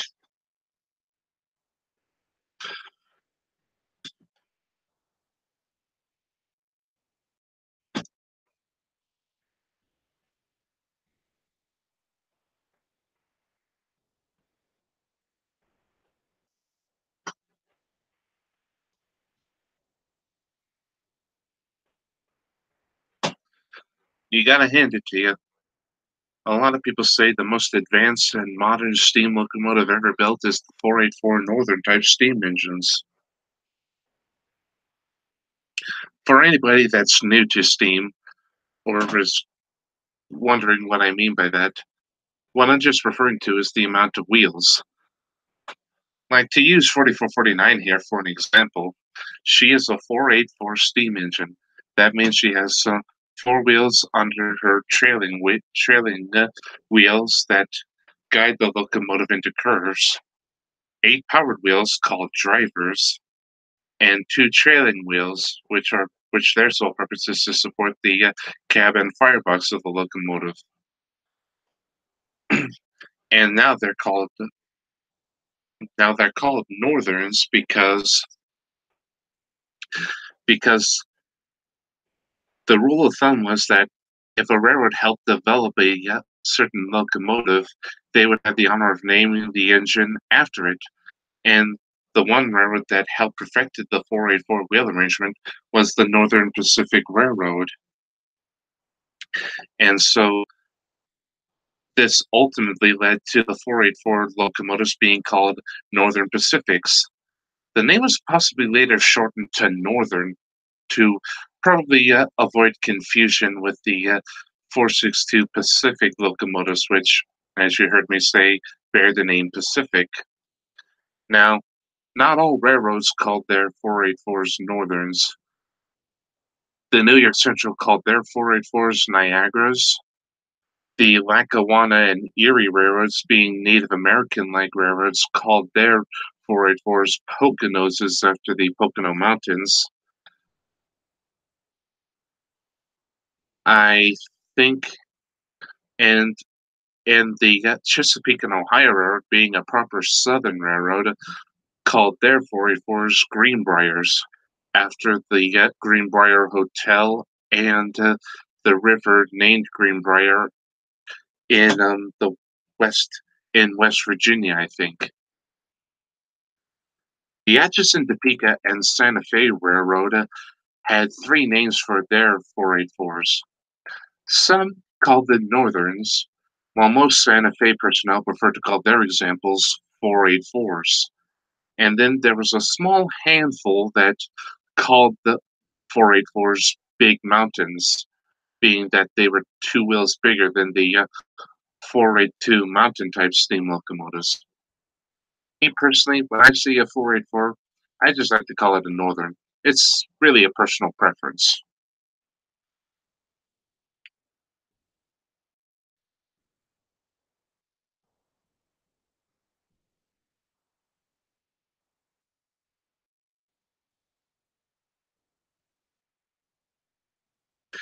And a lot of people say the best locomotive design out there is the 484.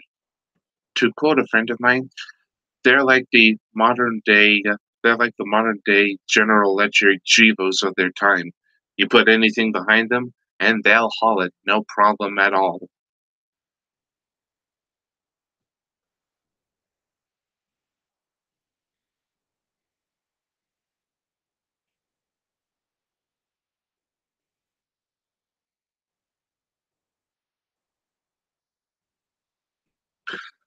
I actually remember seeing Donner Pass myself. It's a beautiful, beautiful countryside and beautiful mountain,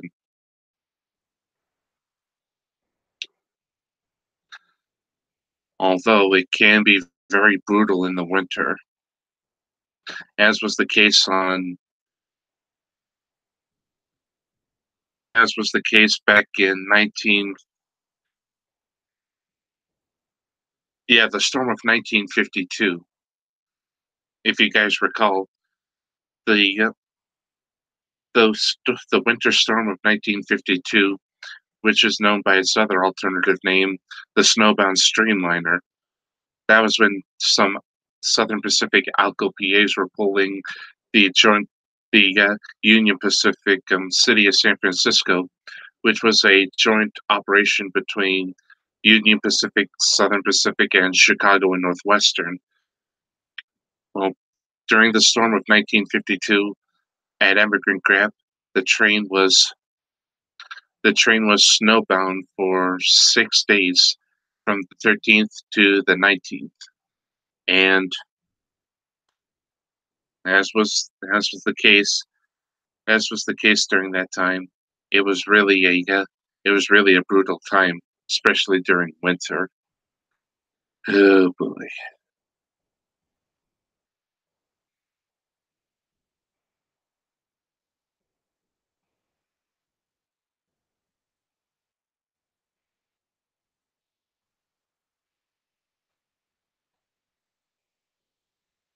Sorry, I was just expecting to see where we were going.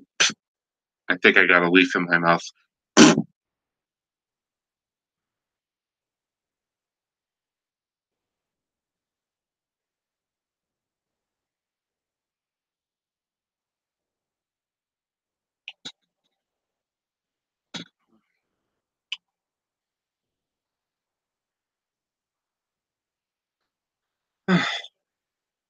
I want to see the comments. I want to see what was going on. Oh, hey, J-Master 745. I'm doing good, thank you. How about you? Oh, yes, even the road. Oh, yes, you're right. Even the rotaries couldn't outmatch the snow drifts. And the rotaries are the most powerful railroad snow fighting equipment that every railroad has, and at the time, too.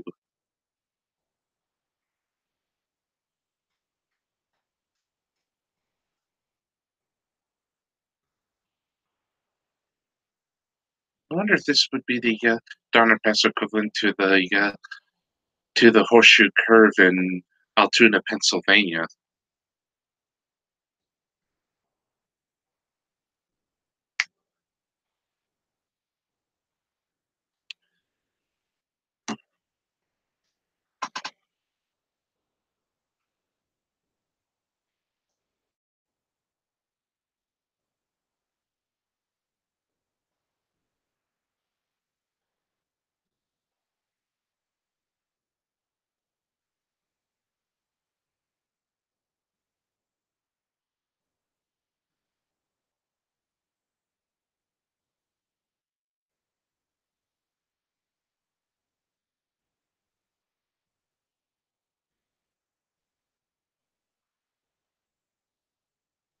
Wait a minute. I think that's actually Lake Tahoe. Sorry if, yeah, sorry. Again, if there's some glitch errors with the texture on the other side, again, I'm sorry. There's not much I can do about that. But oh, looks like we're approaching another shed.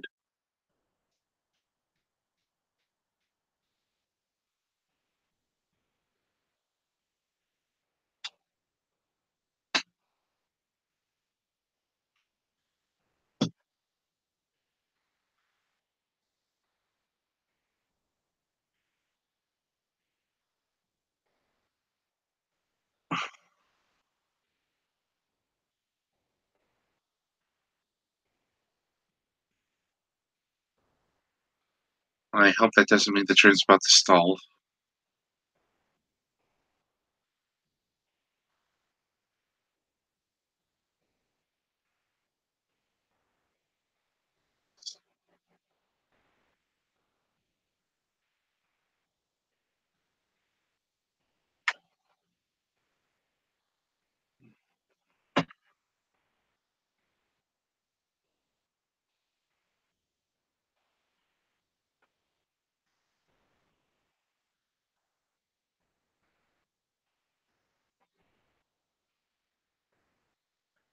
And out we go.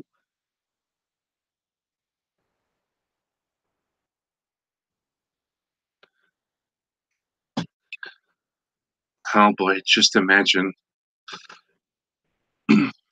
Just imagine on a regular day, if it was in winter, snow would be at least 2 to 3 inches. Up here, it would be 2 to 6 feet. I particularly remember driving over Donner Pass back in Microsoft Train Simulator when I got the Donner Pass route add-on. Hold on one sec, guys. I'll be right back.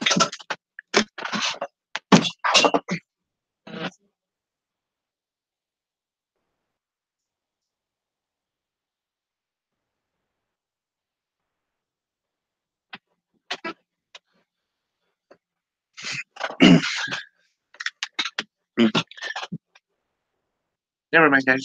It was all good. My mom was just checking up on me. Anyways, as I was saying, I remember playing Donner Pass when it was on Microsoft Train Simulator. I believe the route was made up by 3D Train Stuff. And again, just in case anybody's thinking, no, I'm not being paid to say that. I'm just reminiscing. That's all. And I gotta say, it was it was just amazing. I mean, the way things were laid out, the way the attention to detail, and how to make it physically and look like it was actually the real thing. It wasn't just a route; it was the rebirth of an era, a truly magnificent era. That's that's one that should never be missed. One of these days, I'll have to downgrade and get a desktop and then try and see if I can get Microsoft Train Simulator to work. Yes, I still have my original copy of Microsoft Train Simulator. Much like everybody, I grew up as an MSDS kid. I grew up playing it since it came out back in 2000, and it's still a great game to play.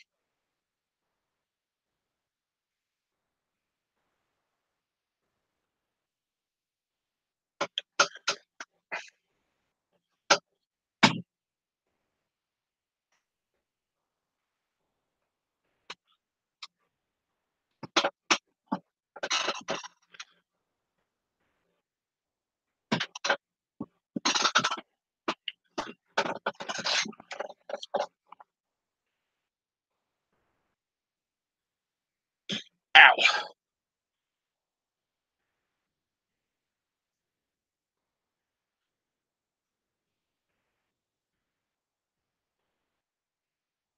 Pardon me, I'm just checking where we are.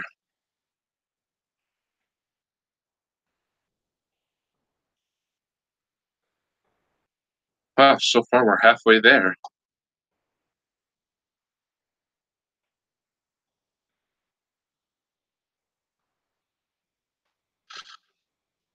boy.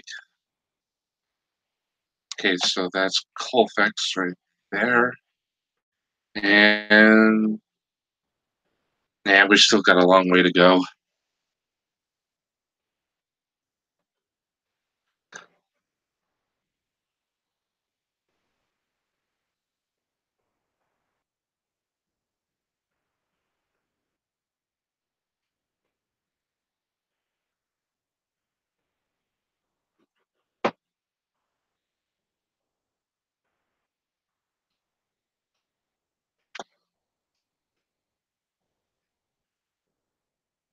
Sheesh, how many snowshifts did Southern Pacific build on me?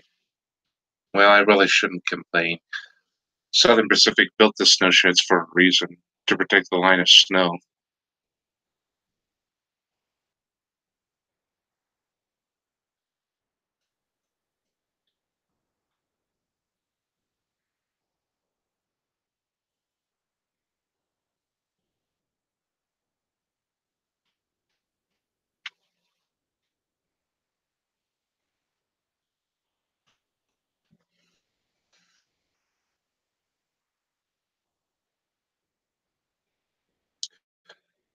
We must have crested. We must have passed the summit or something. We're really picking up speed now. Uh, I agree, Cody. You're right.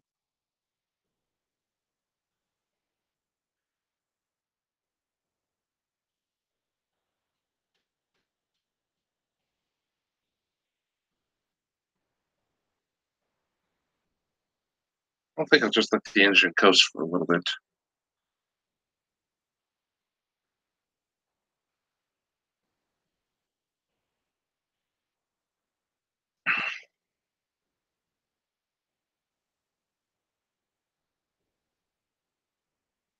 No, no, no.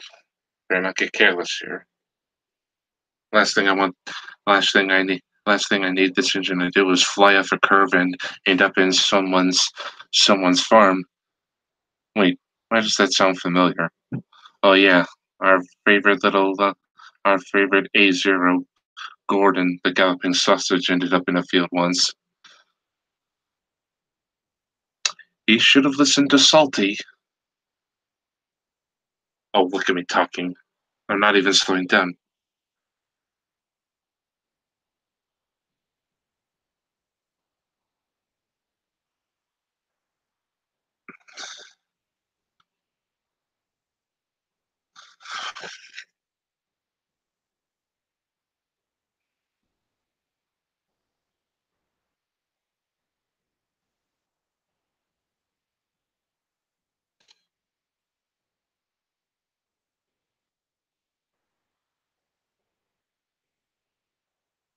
I think that's what I'll do. I'll try and keep it at 50 or 60 or somewhat.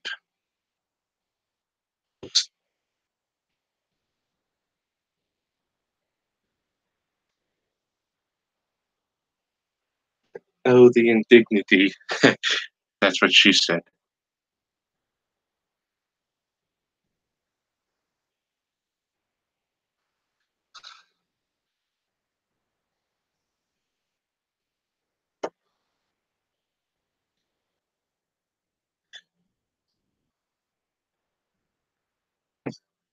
Oh, the day has been getting a little bit progressive. The shadows look more natural now.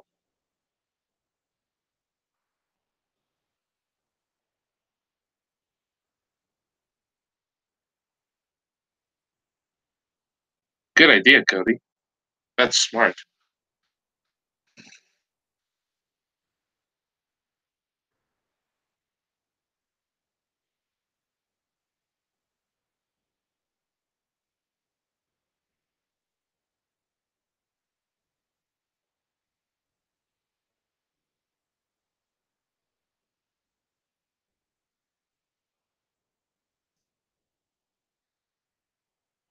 Oh, what's crossing coming up?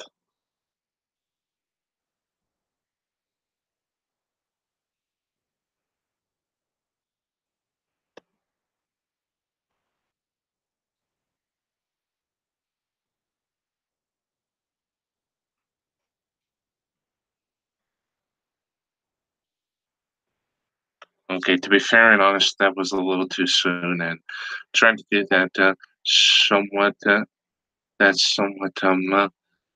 whistle tuning at the end was just overcompensating. Sorry about that.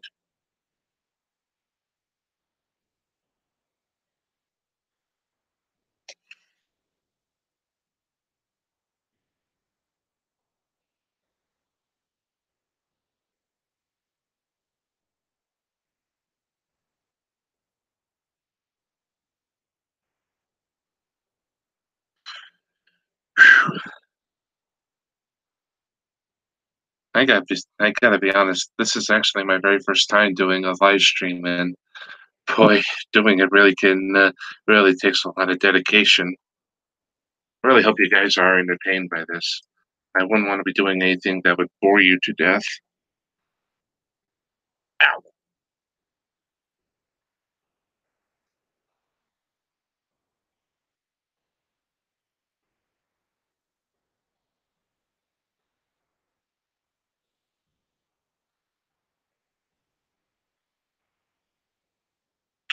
Oh, hey, there's Dave again. Wait, I thought Dave was. Keep forgetting this is Train Simulator, not Euro Truck Simulator. Eh, wait a minute. This is Immigrant Gap. I remember seeing this in a I remember seeing this in a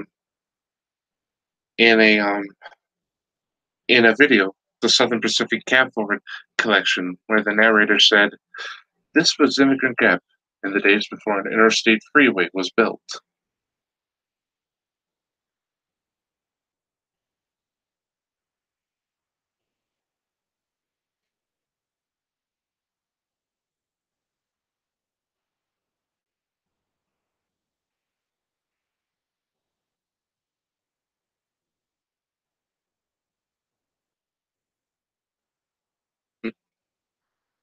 Oh yeah, that is true.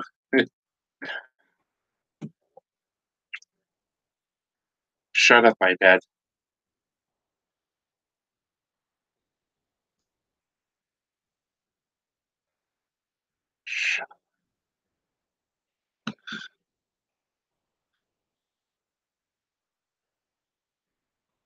Let's see how fast we're doing.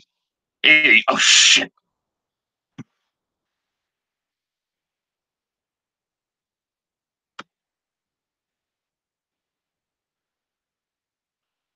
Please don't derail. Please don't derail.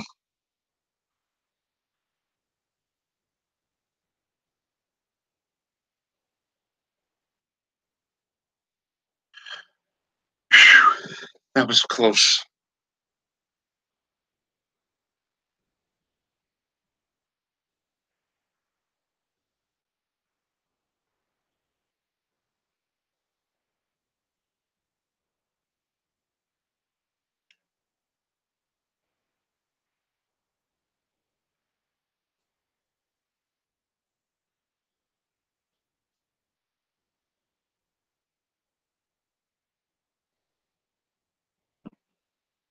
Yeah, again, as I said, this is my very first live stream, and honestly, I kind of feel like a bit of a baboon not making the good kind of live streams.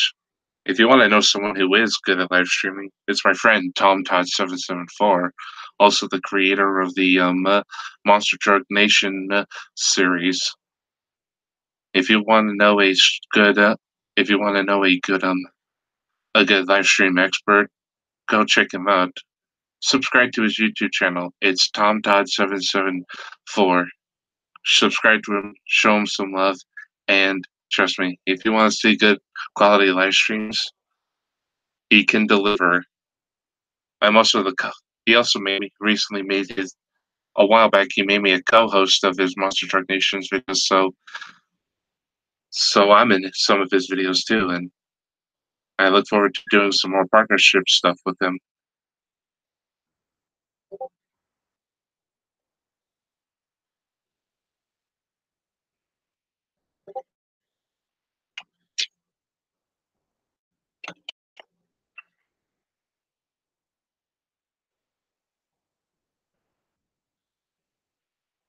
Another question I wanted to ask: how come there's no AI train? Was that an alarm or something?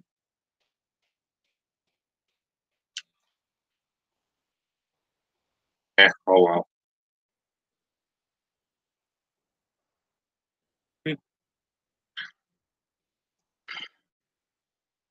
Imagine if you're a motorist on the road and just as the grade's getting up, you see this. That would be like a heartbeat, wouldn't it? Oh, you're welcome, Cody.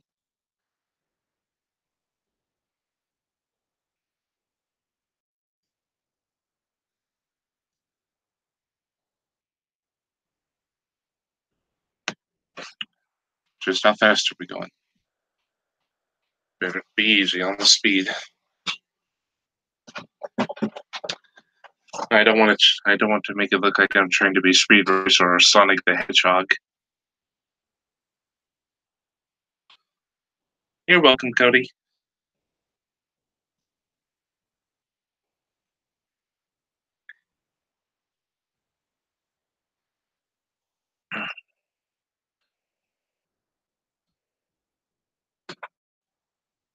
Don't drink and drive.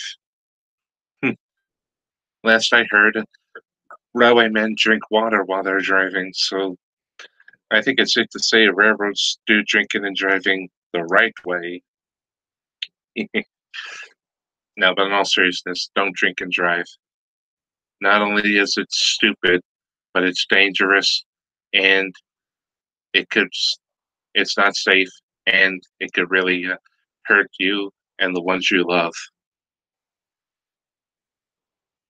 And again, I'm not sponsored by Operation Lifesaver, but but go and support their cause.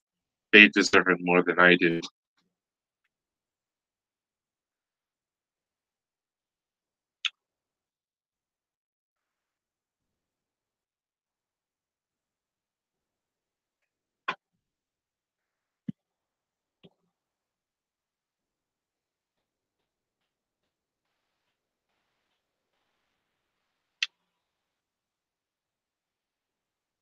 Oh, at least these signal gantries, at least these signals are on a bridge.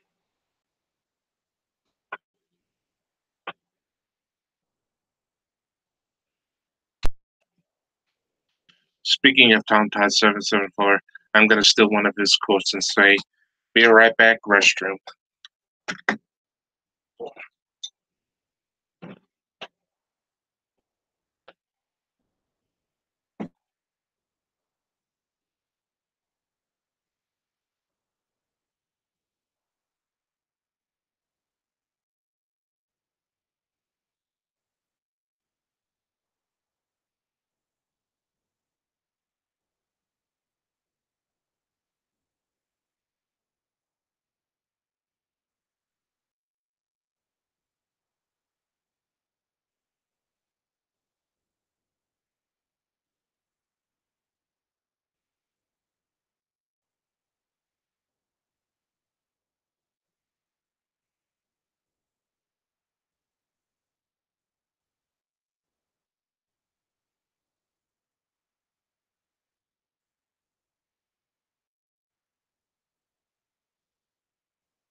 Ah,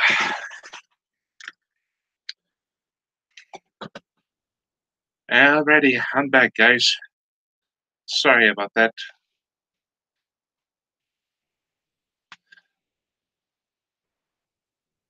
Okay.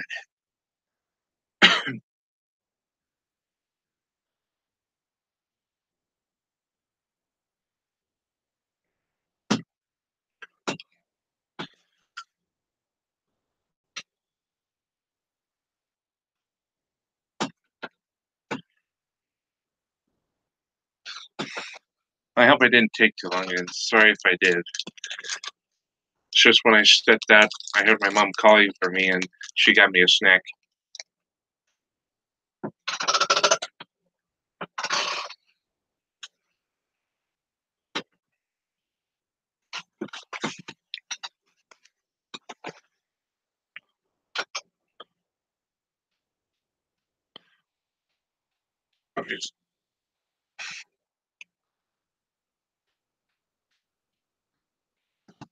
That was a bad jerk.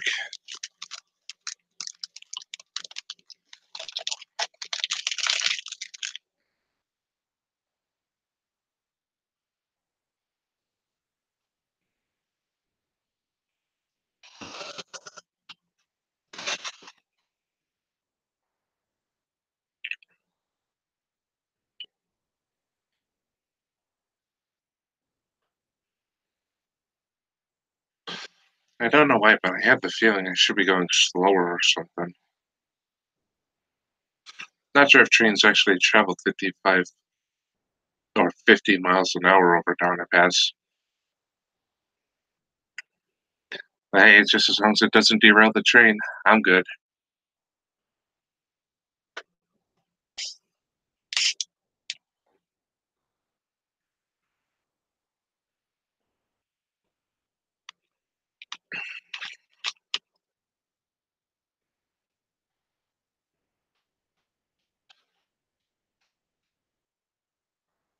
Let's see. Oh, I guess we crested the summit. We're going downhill now.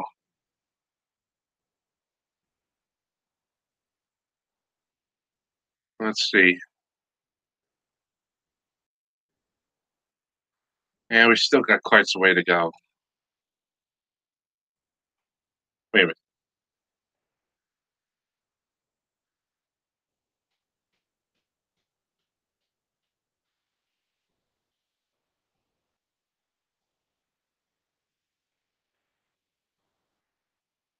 Uh-oh.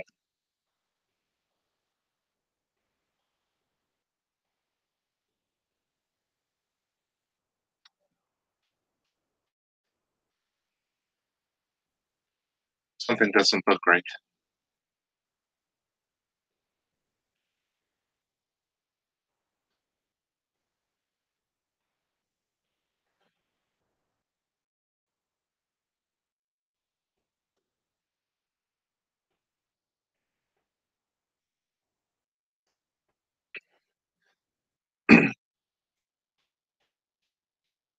Oh, wait a minute. It's just approaching a grade. Ugh, I gotta stop overreacting like this. It's really unnecessary.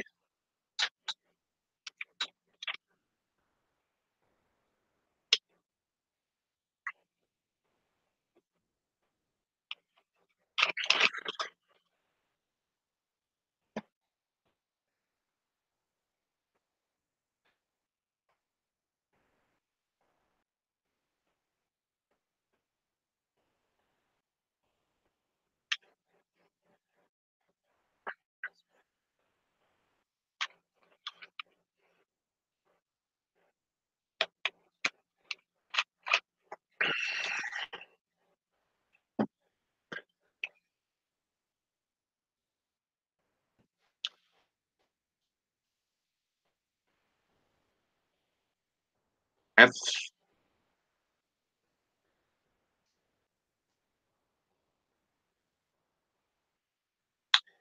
oh dear.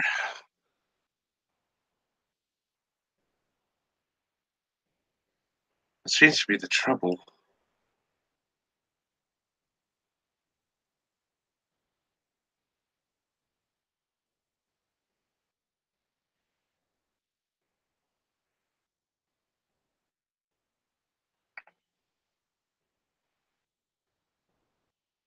That should be right. I have plenty of pressure, plenty of water, plenty of oil.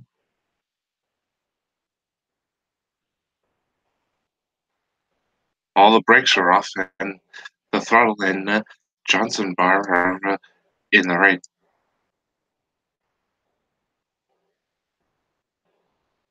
Oh, shoot. I gotta keep remembering. It's just going up a grade. I swear, if I'm not careful, I'm gonna give everybody a heart attack.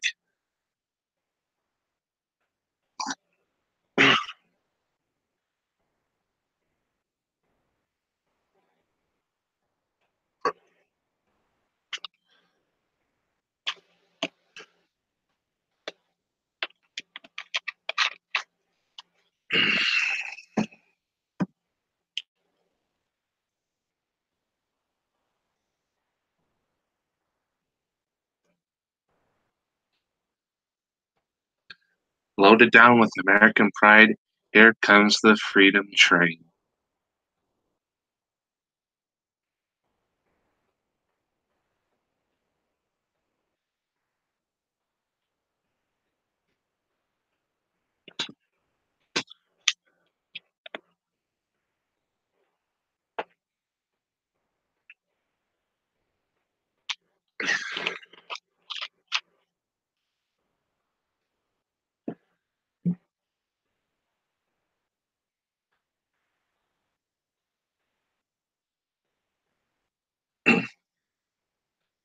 Now it sounds like the engine's picking up speed.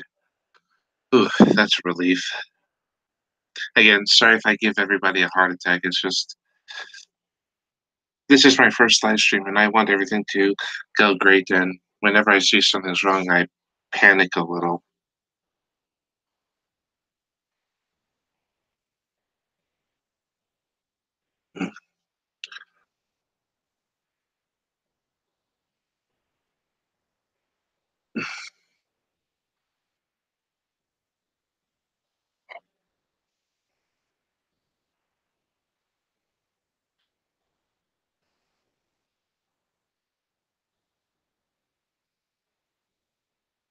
This almost makes me want to go onto YouTube and play the song "Here Comes the Freedom."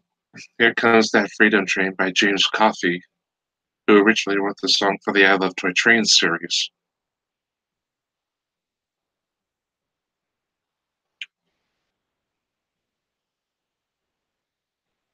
What do you guys think? Should I play James Coffey's "Here Comes the Freedom Train"? It would definitely make this somewhat more interesting.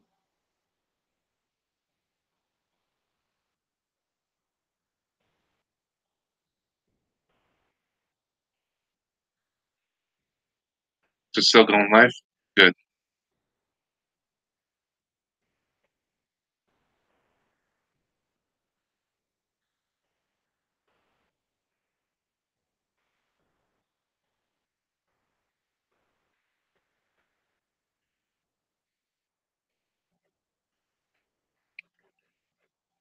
Alrighty then. One okay is good enough for me.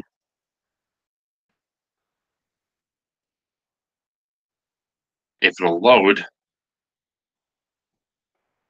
James Coffey. Oh, here we go. James Coffey Freedom Train.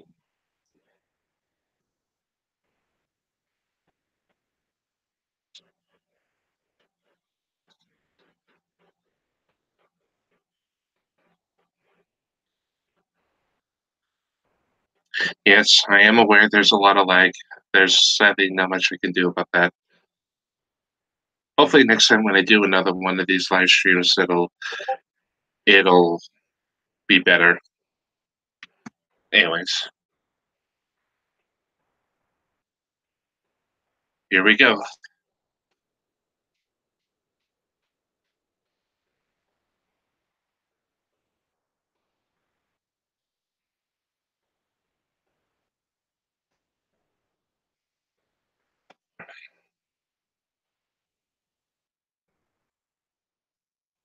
There we go.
It does look a little laggy.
Well, that was a nice tune to listen to.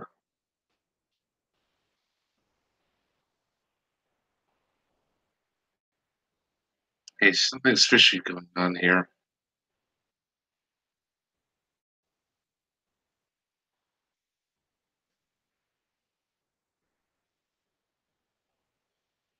Okay, maybe it might be time to give the engine another rest.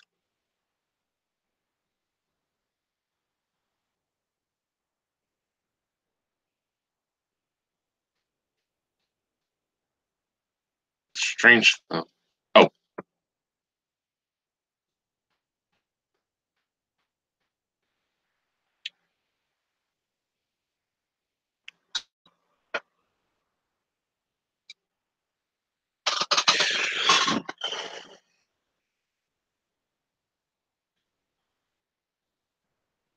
I better check the car, see if there's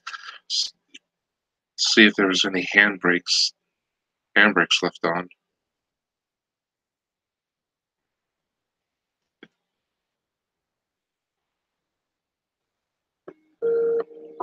Whoops! Did not mean to uncouple that. Hold on. Let me mute this. There we go. Okay, so it appears there's not any.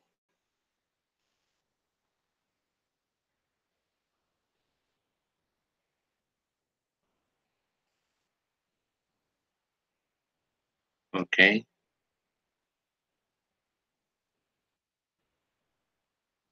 Oh, I guess that's all I had to do. Problem solved. That was a little more unexpected than I was hoping.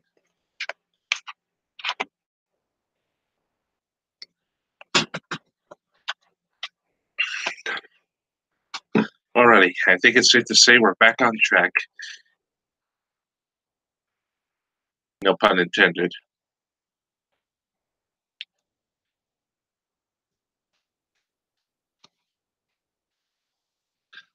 Again, apologies for that unexpected delay and if something laggy or something happened.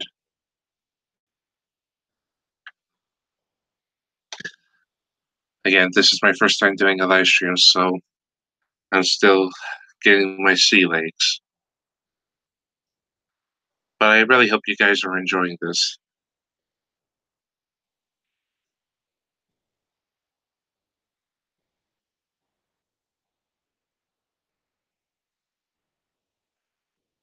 I don't need to know that right now.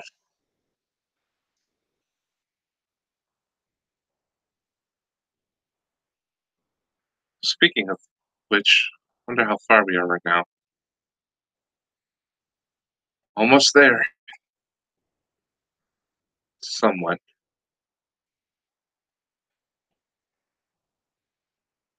Wow, we covered a long distance. We've gone from all the way here to right about here. So we're making good progress.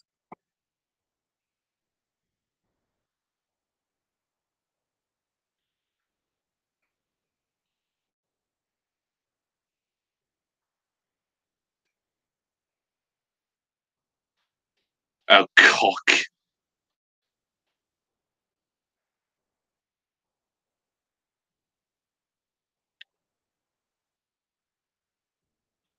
I need to be more careful.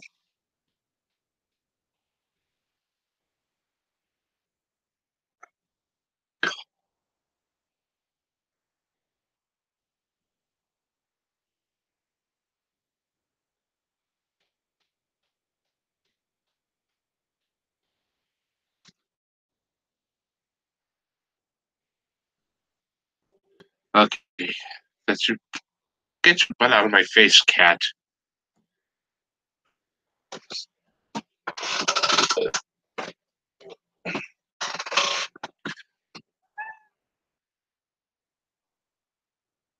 Oh, all right, baby. And in case you guys can hear it, my baby cat is here.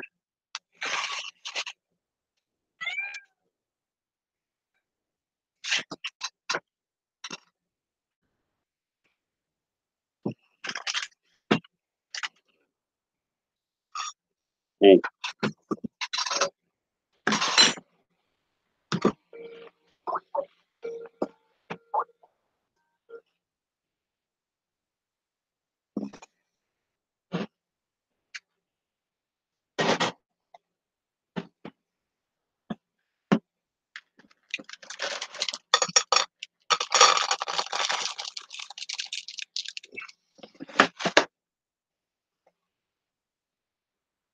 Move it, baby.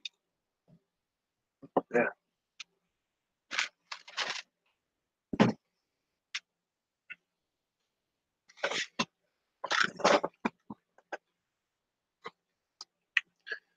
Sorry about that, guys. I had to feed my baby cat. She was getting hungry and her bowl was almost empty. Trust me, this rarely happens.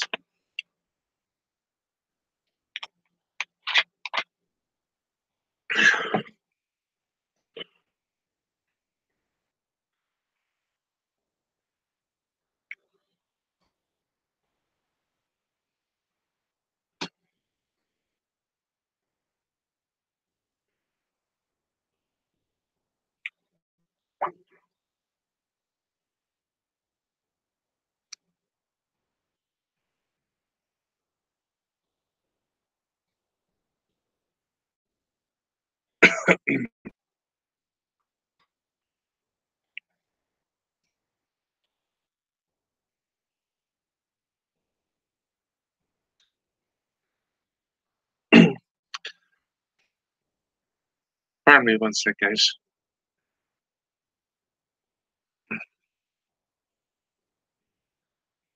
I'm gonna turn share screen off right quick and do something right quick.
Alrighty, now back to the show. Pardon me for that. I had to, excuse me, I had to take care of something right quick.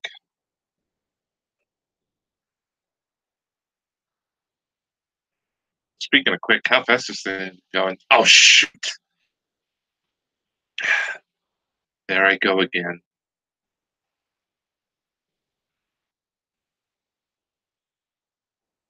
Oh, please don't derail. Please don't derail. Please don't derail.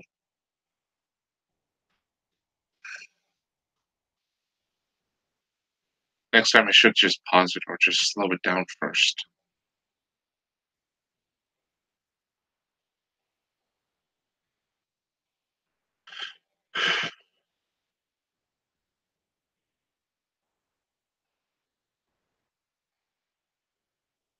I thought I should do not disturb on my Skype.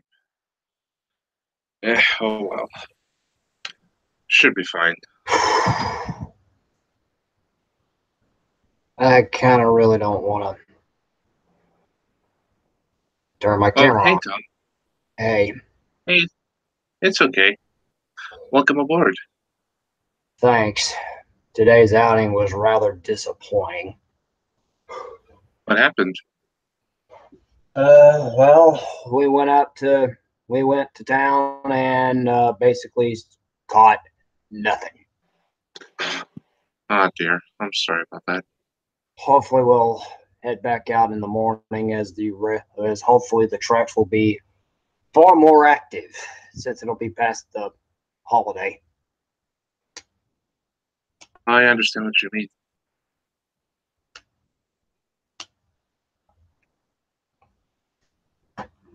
Well, just in case you're wondering, Tom, we just made it over the summit and we're gliding slowly into Roseville.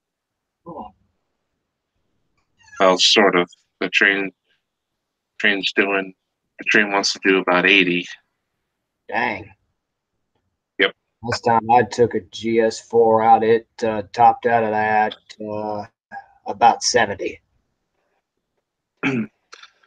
Oh, wow. Was it on a flat plane or on a hill? It was on the Pacific Surf Line. Oh, nice. The Surf Line always has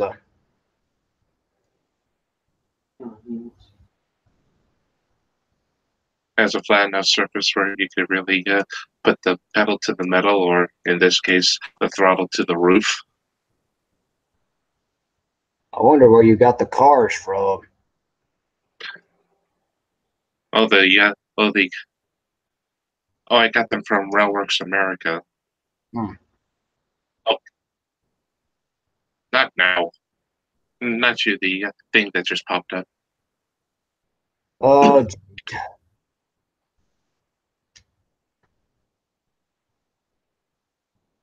How I got them to work as well, I just took the textures and put them with a existing coach set that I know that does work, and that's how I'm able to get these to work. Uh, It's a little trick I've learned. uh,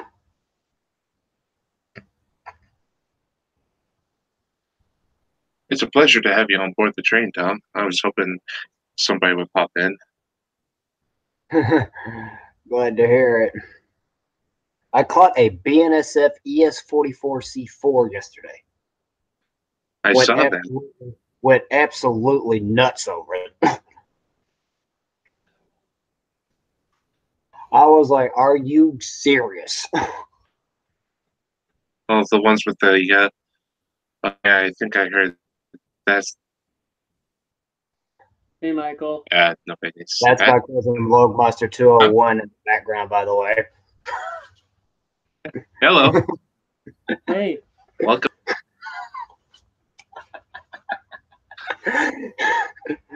I'm at his house. I know you told me via Skype or Discord. Yeah. Is this Train Simulator? Yes, it is, actually.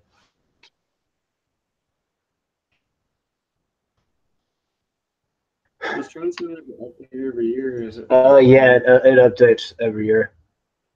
I didn't know if it was like a farm simulator where they come out with a new one every year. Would they come out with a new one every year?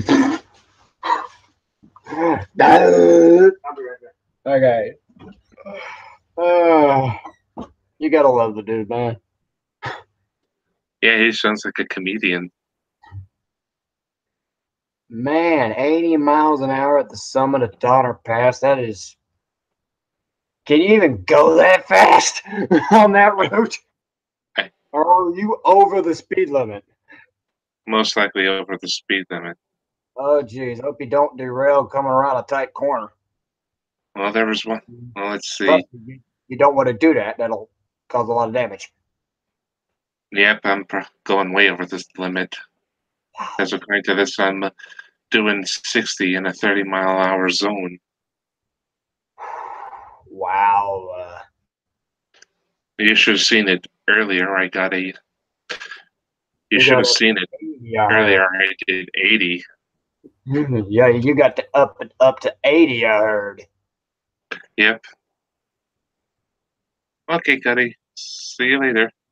It was great having you on the show. Who was that? That was my friend Cody. He's a friend of mine who I attended high school with. Oh, geez. You better watch out. This corner may be a little bit tight. Yep. One time I came flying through Cajon Pass, went through a tight corner, and basically flew right off the rails. Oh, wow. Engine tipped over and everything else. It was bad. It was really bad. Thomas and the Magic Railroad bad? Like, Penn Central, beyond Penn Central standards levels of bad. Oh, yeah. And just in case you guys in the live chat are wondering, I have seen Thomas and the Magic Railroad, and I don't think it's a bad film. Granted, it could have been better, but hey, no movie is perfect. Nope. Ooh, that's good. We're doing about 60. Nope, 65. At a 30-mile-an-hour zone. Yeah, like I said at the beginning. How many times have you come through the Donner Pass summit just flying through there without derailing? I actually don't know. This is my first time. No joke. Oh, jeez. If it derails, it derails. Yep. I haven't derailed yet. Hopefully. Hope you don't crash going through there. Yeah, it can't be worse than videos where people could come flying through there in this simulator and actually derail because of it. There was one time when I actually drove an Amtrak toaster and I got it up to 100 miles an hour, and It there were flew right parts off the flying rails. all over the. Yep, pieces were everywhere. Wow. Kind of reminded me of the. I want to say Philadelphia, but I don't know for sure. But it was in the Northeast corridor, and some guy lost situational awareness, which caused him to speed up. And when he hit the brakes, it was too late, and he flew right off the rails. Oh yeah, that was the Philadelphia. Oh yeah, that was the recent Philadelphia wreck on the Northeast corridor. Yep. And I thought Chase, Maryland was the worst. And you thought Chase, Maryland was bad. What happened in Mobile, Alabama several years ago was nothing compared to what happened in Chase, Maryland. Granted, that is true.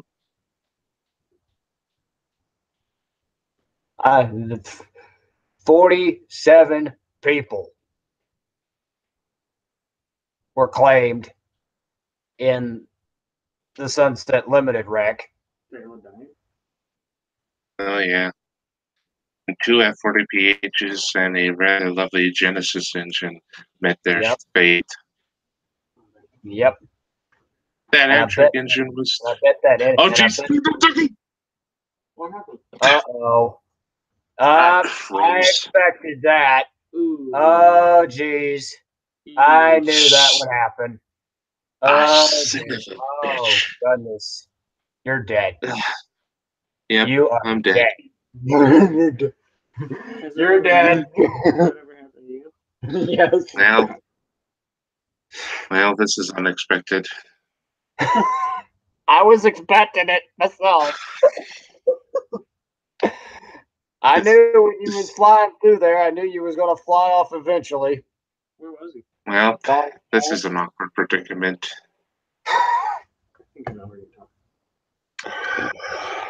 Go ahead and say it.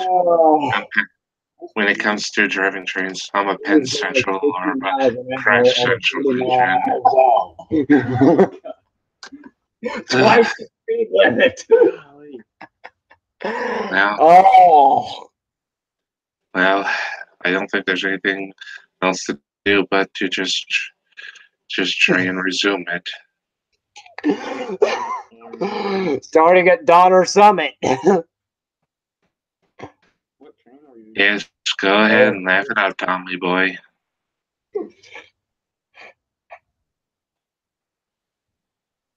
That Amtrak? It's a steam engine, Logan. Look. It's American Freedom Train. Oh. Sorry about that, ladies and gentlemen. The train derailed. Yes. Like I said, I am not a good driver. I'm just about as worse as Penn Central or Crash Central. One sec, guys. I'm coming. Right now.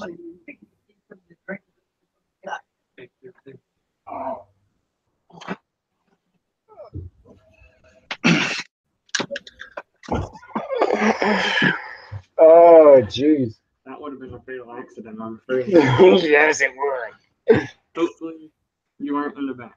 Hopefully, you were in the back. Well, this was embarrassing. I'm sorry, dude. Logan and I can't help it. It's okay. Sorry, folks. There's going to be a slight delay while this keeps reloading. Orgmeister 201 and I can't help it. I understand. Yeah, it was.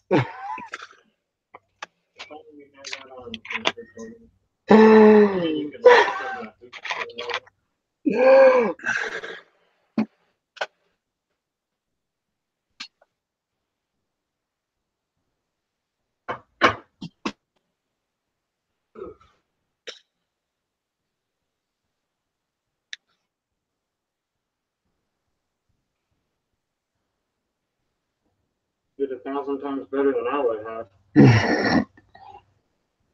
I tried the train simulator once. Every single time I tried to, like, point A, from point A to point B, I crashed.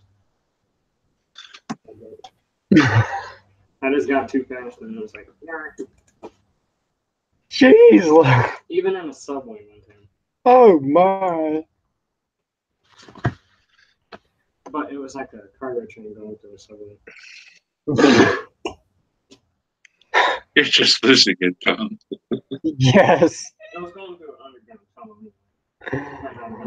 Postmaster 201 and I are just losing it. No joke.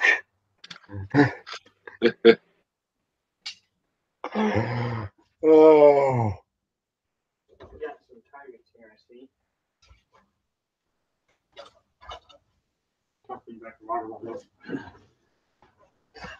And or tiger practice. Did I hit it? Let's see if I hit it. What the crap was that? What? It landed! On its nose.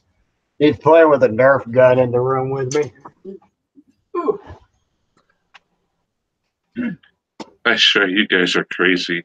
Yeah, we are. When he and I get together, it's crazy. It's like it's shooting downwards. Oh, there we go. Now it's doing something. Look, it landed in between the trucks. Master Chief. I could use hands. Hang on, I have an idea. Well, that was a little embarrassing. Embarrassing. That was an epic fail, dude. That would have been good for As was to expect for first timers. first time drivers. Oh, that would have been good for like a Blooper. well, I mean, like, one of those compilations on YouTube's. Yeah. YouTube's? On YouTube. Looks like you two are coming up with comedy gold. Oh, nailed it. Hey, Kira. Howdy. Hey, Michael. Well, that was an epic fail in a million ways and more. Epic fail. An epic fail and a half is what I'd call it. Ladies and gentlemen, welcome to America's Funniest Home Videos. On today's video, Michael too impresses the American Freedom Train and Railworks. Will you two quit? I'm done. Well, considering the last time you lost it, Tom, is when you were laughing at that 11-foot bridge gag. Yes. That crash compilation. Right. I am done. Yeah, hey. I'm done. Wait. I'm done. Okay. I am done. Well, considering a friend of ours had me losing it a few days, Tom, he was doing an impression of Brian from Family Guy, and just the way he did it, I couldn't even breathe for a few minutes. That's those damn calls. What? Somebody just tried to call me on Skype. Man, this is embarrassing. My first live stream and I already f***ed up. Why is it that everybody can speak perfectly, but I can't get their fucking words out? Wait a minute. Wait a minute. There might be children watching this. To have some comedy in there. Don't say fuck kids. Oh, gosh. Oh, don't you think live streams are meant to have some comedy mixed in? Granted, true. That is true, yes. Gameplay videos. Every time I crash a car, I cuss out.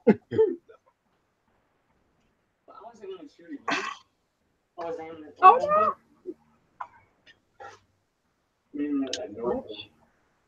Oh, Hey! Oh, jeez. If I ever did a Railworks live stream, oh, brother. I'll make sure not to crash the train, because, well, here's the thing. Here's a word of advice. American Obey the roads speed limit. Obey the speed limit. we got another passenger coming, guys. Oh gosh. Where? I thought I said on Facebook, do not disturb. Don't even your Skype.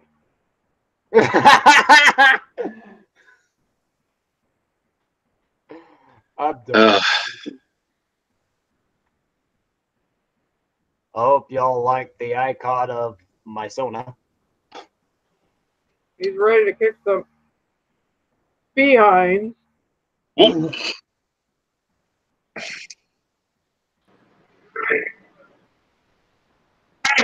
Jeez. Hang on, let me get this stupid thing out of here. Oh, hi, Chris. How are you doing? I'm doing good. How about you? I'm doing great, thank you. Considering I just threw America's most priceless locomotive off the tracks. Epic fail. Epic fail and a half. I saw that your daylight train just flew right off the tracks. Yes, like I said before, compared to a real steam expert who knows how to drive a steam engine, I'm a baboon. Let me get this stinking thing here from her. All right, ladies and gentlemen, sorry for that little delay. We're back on track, as pun intended. So hopefully we won't have another problem again. Okay, sorry about that. There was some lag on the thing. Uh-oh. It's okay. Yeah. Oh, gosh, here I we don't go. have an American Freedom Train shirt, but I got something a little close to that, yeah. I used to have a shirt like that too. It was like a really old steam engine. It doesn't fit me anymore. My mom got rid of it. Oh dear. Here we go. Yeah, I got back at her though. I have a full-blown layout in the basement of my house of like various engines for different railways. Nice.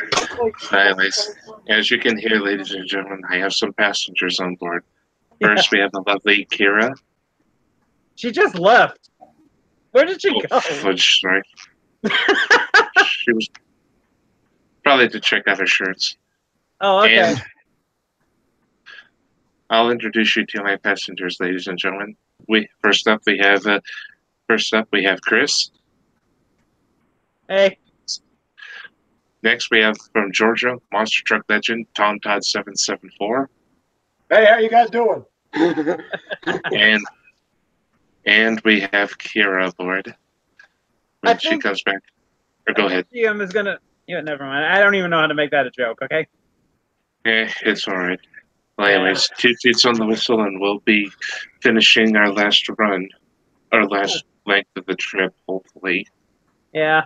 With no more incidents. Hopefully. Let me turn off this stupid fan over here. Hopefully. There we go. Anyway, sorry about that, ladies and gentlemen. We'll be underway as soon as we can. Engine 4449, Freedom Train, ready to roll. Eyeball engineer. Train number 4449, you are cleared to depart. Thank you, dispatch.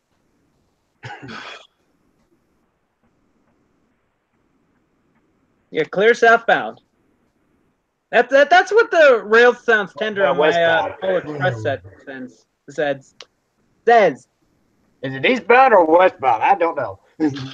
We're traveling from Reno to Sacramento, or technically Roosevelt. But hey, Michael, I recently found this out about you. You're a big fan of Bendy and the Ink Machine, right? That's right, I am. Here's a little trivia for you. A famous YouTube star actually voiced one of the little recorders in the game. I know, it was Jacksepticeye. Yeah, Sean McLaughlin, aka Jacksepticeye. He was Sean Flynn. I saw the recording thing. I also heard he's also referred to as the Irish PewDiePie. Well, it was because PewDiePie was the one who like gave him the shout out, so it just makes sense. Ah. Yeah. Did you hear what's going on with that guy lately? Like PewDiePie, they like tried to falsely label him about a year ago. Did you hear about that? Who? And what? PewDiePie, like the Journal News tried to like falsely accuse him. Oh, brother. Yeah, they were like saying he was like all the stupid things that he really wasn't. I checked the video that they tried to label him with. There was nothing wrong with it. Oh, Kira's back, by the way. That's what she said. Hey! Again with that joke. I'm sorry. I'm sorry, I can't help it. I was trying to be kind and professional at first, but after that wreck, I'm just losing my marbles. I lost my marbles a long time ago, dude. Well, I never had any. Whoa! Okay now. Wow! Hey. Oh, wait a minute. We have a lady here. Don't worry, we can make that work. Whoa. Yeah. I've been just trying to get by though. Wait, that doesn't have anything to do with the subject. My dog has been unusually calm lately. And hopefully, Michael doesn't go flying off the rails again. I swear to God, if I do that, I'm never going to be hired. Hey, I have Lionel trains in the basement, dude. They fly off the track every day. Oh boy. Hope you got insurance. Luckily, they're not so damaged. They're like, some of them are older, some of them are like, what is my newest one? Yeah, I've had so many now I can't keep track of them anymore. I even recently, which in my opinion I find appropriate a few years ago, I bought pretty much the only model train that describes how it all began. A Lionel 1990 Thomas the Tank Engine. And go ahead, sorry. And go ahead. In my opinion, any well-deserved Lionel train enthusiast should have a Lionel Thomas from any era, because once you think about it, he's kind of was the start of of a lot of train enthusiasts. He's the one that probably almost like started the whole entire like preserve the railway, preserve the steam engines, preserve anything railway historic was because of him. And don't forget his sister. Don't forget his sister Tilly. Actually, in my opinion, they were. Wow. I think I can beat that though. Hang on. Sorry, I fell asleep last night watching the review of Thomas and the Magic Railroad by Miss Oliver and Blossom and that one animation guy. Oh yeah, Huey Two-More. Yes. I should have done this when the train started. I should have done this. It's a little toy I bought at a toy convention that comes here around here. Kira, who are you talking to? I'm talking to you, Tom, and Kira. Yeah, but Kira's like talking to someone off camera. She's talking to one of her kitties. Oh, okay. One of those. That's how I do it sometimes. Okay. Streamline up. Press Express. You gotta go somewhere, dude. Oh no, my dog's barking again.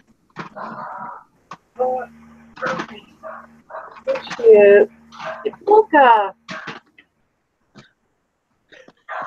Holy crap! The cat looks like a cat version of Finley, our current little puppy. She's barking right now. Let me see if I can get her. I'll be right back. Yeah, okay. I think Luca is a tuxedo cat. Here, girl. He's a tuxedo cat. Oh no, not again. Oh jeez. Oh my god. Oh gosh. Let me guess, you did it. You did it again. Nope. Well, I'm at 70 right now. Oh dear. That's it. I'm sticking to the cab so that I can keep an eye on the train's speed. My sister has her. My sister has Finley. Oh, Yeah. I will say this though. Wait, have you seen pictures of Finley recently? She's our newest member of of our family. I can't say I have. She was the one. We got her last year in August. This year, actually, August 11th of this year is going to be her the anniversary of when she came home with us. Huh, interesting. Yeah, we call it her coming home day. It's one of my Facebook friends had this as like she called it this because how would I put this? That that was the day she was adopted and came home, her coming home day. So I thought, no, see where this goes. Start off in my little little stories, and then it progressed into my real life. And currently, we are using it to describe the anniversary of Finley's adoption. Oh, that sounds very nice. Yeah, I think by now she knows. She tried to give me a kiss in the face a few days ago for it.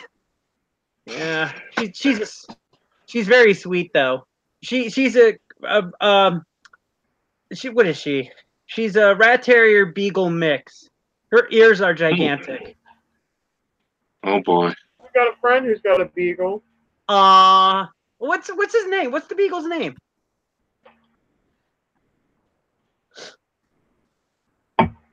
Well, well, Michael, I'm referring to Dave, aka Punch Mountain's beagle, right?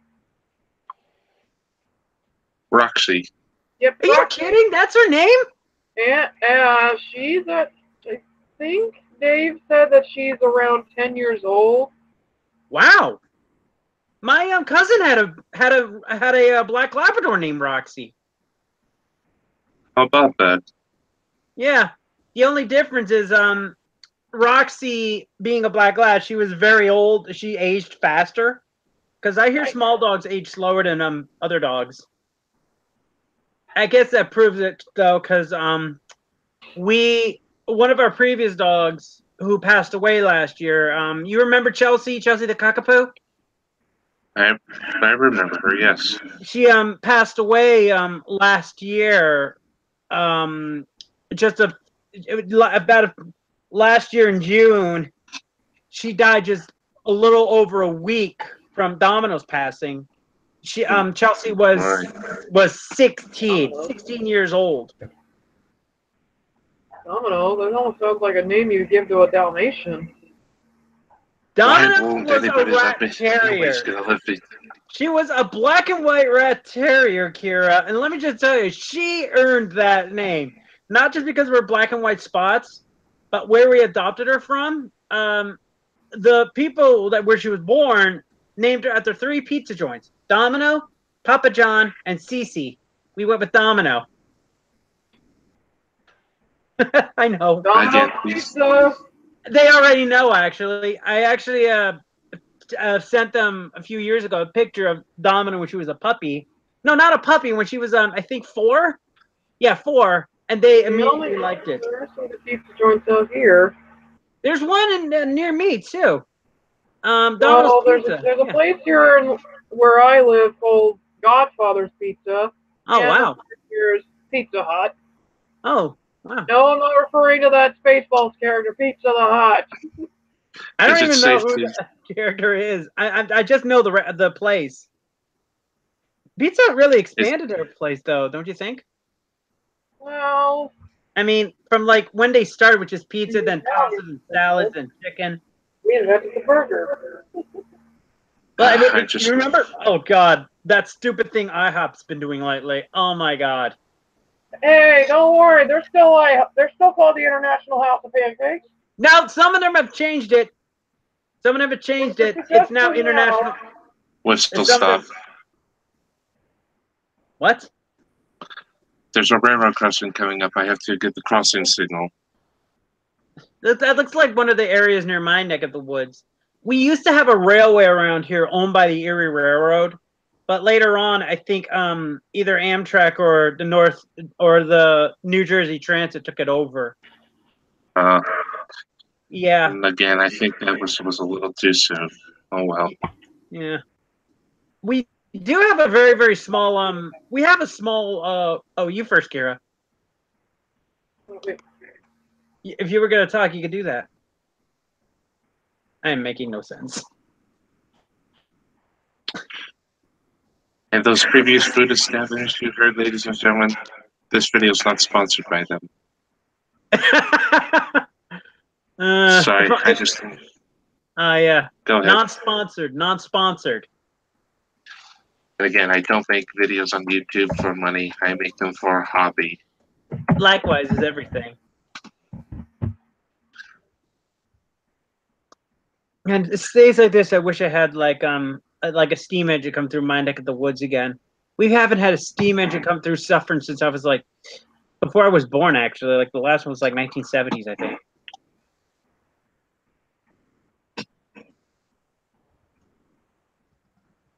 Just checking to see if everyone's okay. I'm doing good. That's good. That's what he said. Did you just say someone's dead? No, I said that's what he said. Oh, hey, wait a minute. Believe it or not, there was actually a character with that title in it. Maybe you guys might have heard of it, but somebody made a fan Lego series called Zach, That's What She Said Douchebag, and in it, I think he introduced a character called Maria, That's What He Said Bitch. Oh God, no! I don't. No joke. I think my mom would have probably like killed me for that. Actually, I'm barely getting by watching like Jacksepticeye and PewDiePie and the other guys. Yeah. Recently, Jack's been playing the Crash Bandicoot game again. That's a that's nice. Game from our childhood. Yeah. I actually recently bought the Insane edition of that today. Press Q on your. The Crash Bandicoot Insane trilogy. I just bought that this morning. And boy, do I suck at it. Hey, you think that's bad? I suck at driving trains. Hey, once you think about it, everything that we're like inspired or intrigued by, when we get to like actually do that, we find that we all suck at it. I'm not making this up. Like, I thought I was going to be good with Crash Bandicoot because I loved the game as a kid. First time playing it today, oh dear God, I sucked more than the Kim Kardashian having a TV show. God. Hey, better that than Jeff Foxworthy's sitcom, because as from what I heard, that show is more cornier than Oprah's School after the 4th of July. And I saw you say that in the Firebox chat. I saw that. Oh yeah. Yeah. In that one episode, the others just wanted me to go full out and make them laugh, and well, like Postman Pat, I delivered. Yeah. The only one, Yeah, like, you gotta respect Carlos. He's like coffee. Before you experience his brown goodness, he's gotta go through a big ass white filter. Oh, I have jeez. Jeff Dunham. I've got to see Jeff Dunham live once. Oh my God, I remember that. I actually have.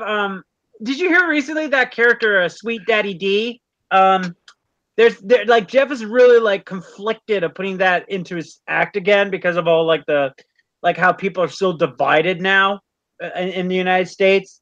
No, I wouldn't say divided. It's just that we're a little on edge, if you know what I mean. Yeah, I know. And think about this. I'm kind of technically neutral. I mean, sure, I still got to pick a president, but that won't stop me from bashing him if I ever get the chance to. Well, I will say this. Well, I'll say this. Sweet Daddy D was funny in his debut, but I think since the Jeff Dunham show, he's just haven't been that funny. And since he appeared, I haven't seen much of his stuff as of late, so I have seen Sweet Daddy D in some of Jeff's Well, YouTube the videos. day's not that bad. I've seen Sweet Daddy D in some of the YouTube videos Jeff makes. I think one of the funniest puppets he's ever created was Ahmed. Oh, funny story about him. Technically, Ahmed's not the first. Kira, here's a little interesting fact, and I think you, Michael, will also be shocked by this. Ahmed was not Jeff's first dead terrorist. And what's funny Oh, is really? the Muslims love him. Yeah, the first one was a dead Osama bin Laden. who he later revised as Ahmed. The fucking silence. Hang on, I got it on my phone here. Let me see if I can get it. While you're doing that, doing another railroad crossing. Okay. Use your horn. And, Okay. To use your horn. do it. It's not very loud, but okay. Let's see here. I know it's here somewhere. Simpsons. Did you hear that Jacksepticeye said Silence I Kill You in one of his videos? He was the first time that Dr. Schneepelstein appeared. He actually said Silence I Kill You in it. Oh boy. But apparently the dead Osama appeared in one of Jeff's lost tapes that he found. I think I do recall seeing that one. That was a funny one. I mean, I think yeah. Hang on. Was it where he was saying happy birthday to Ahmed, or was that a different video? No. That was a different video. It was a lost video of Oh, is that Alice Angel? Oh wow, it is. Man, I wish oh wait, I do have a video game character. Hold on, let me get him. He's in my closet. All right, Considering Michael has the same plush. Kira, where is he? He should be in here. Where are you, buddy? Well, considering, Michael, you have the very same plush yourself, plus Bendy and Boris.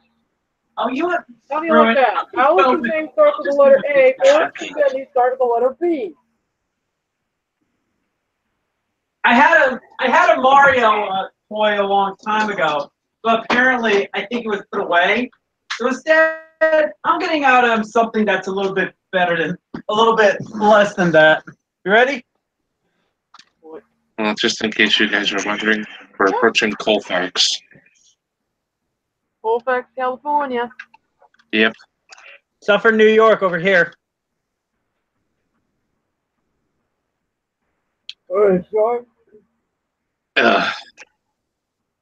Yeah, it's Dragazord.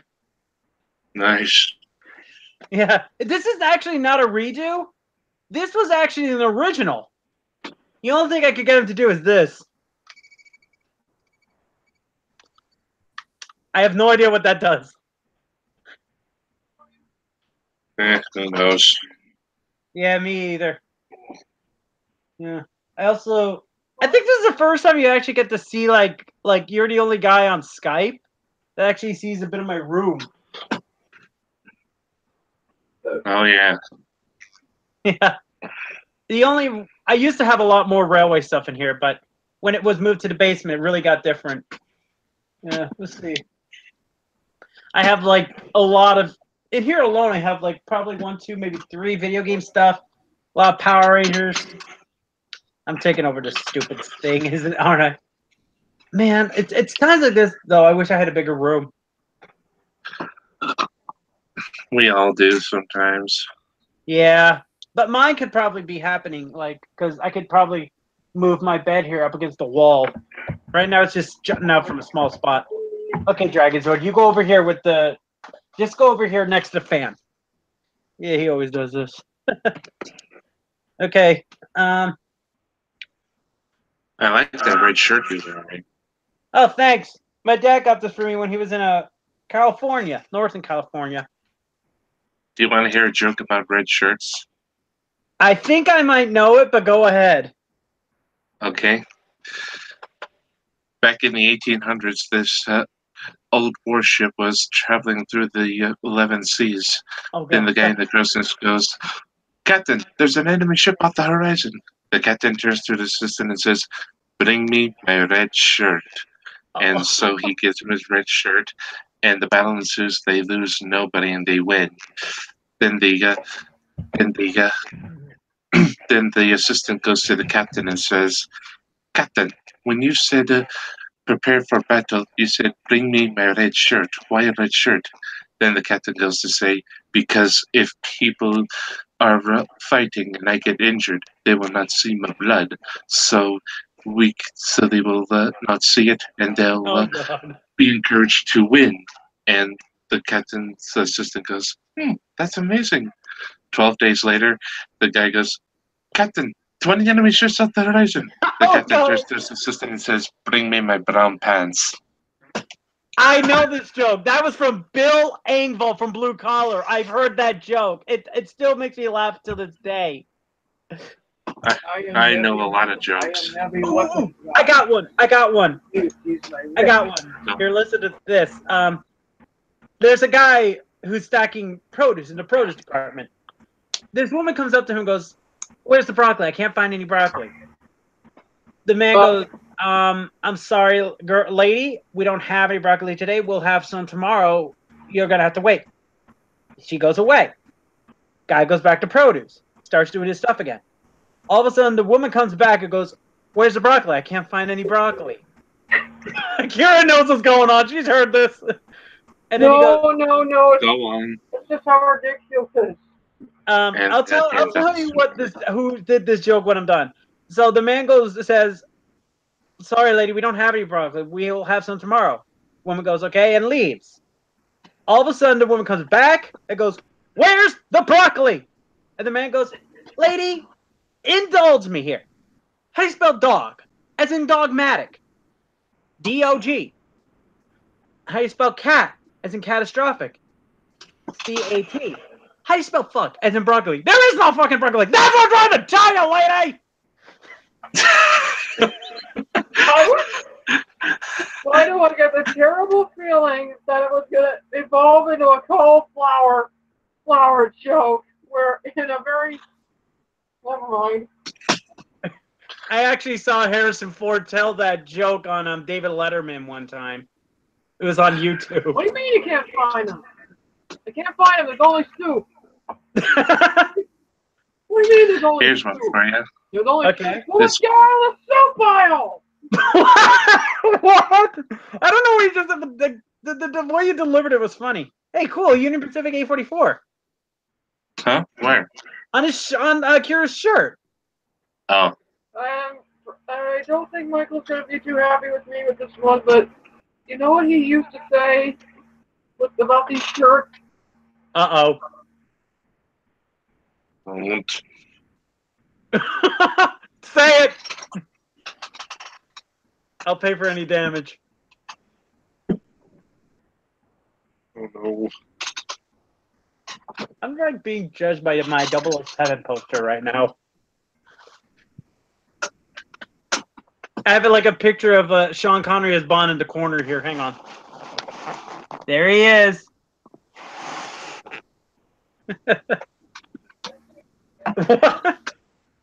Oh man.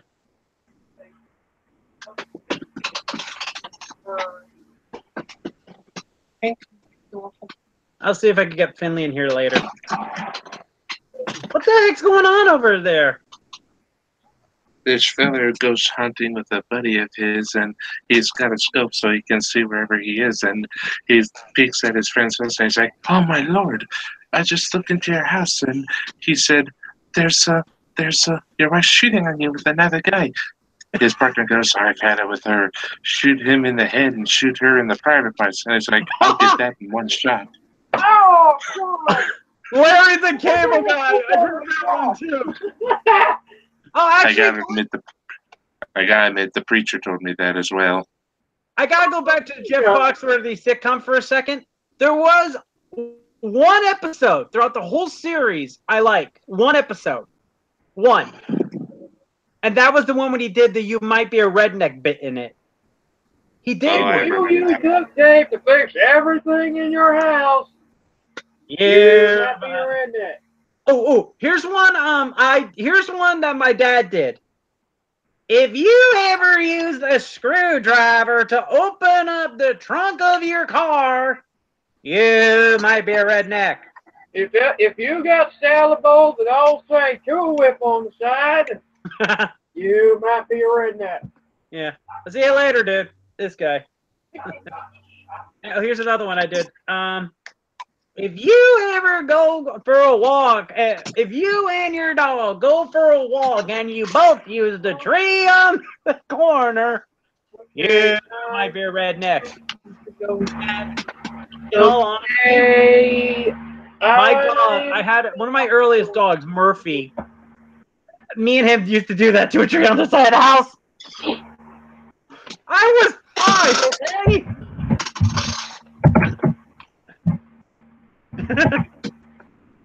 Let's see what else is in here. Oh yeah, I have like a red version of the Pixar lamp over there. I don't know what he's up to. Yeah. Okay. Oh well. You know, sadly, this is the only day I could actually do this. Tomorrow I have work again. It's okay. Yeah. I work at a ShopRite.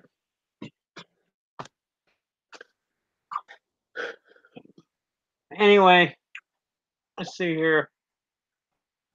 Let me see here. Anyway. Well, I'll probably get back to you soon. If you're gonna do another one of these live streams soon, I will be there. Alrighty. See you soon. I hope this works. See ya.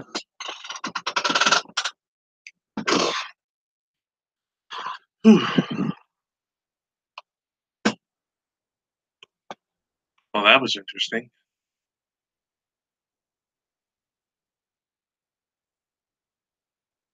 Oh, looks like I'm a lone man again. Huh?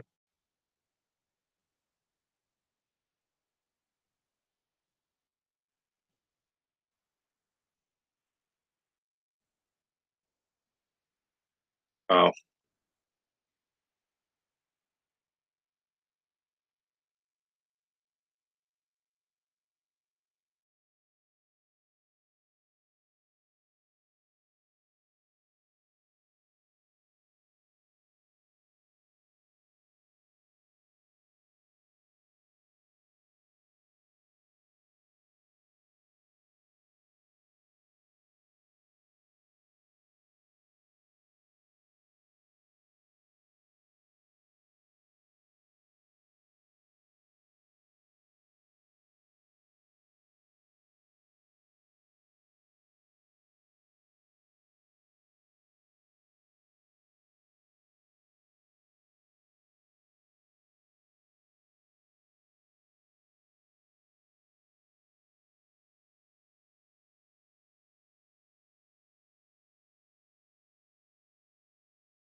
I'm terribly sorry about that, ladies and gentlemen. But it appears the train derailed again. Well, I think the live stream has gone far enough. I was kind of hoping that no derailments would happen, but guess you can't wish for everything. So I'm sorry, but looks like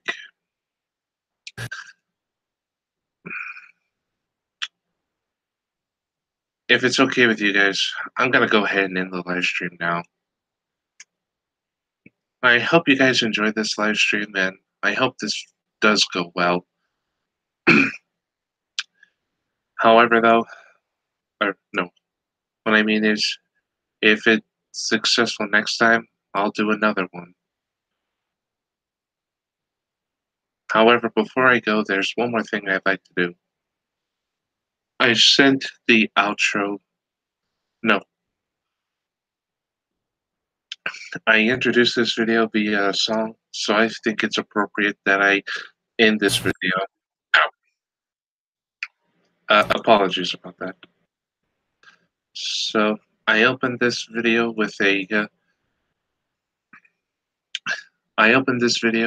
song for our great nation, and I think it's only appropriate that I close it with the ending of a song. Basically,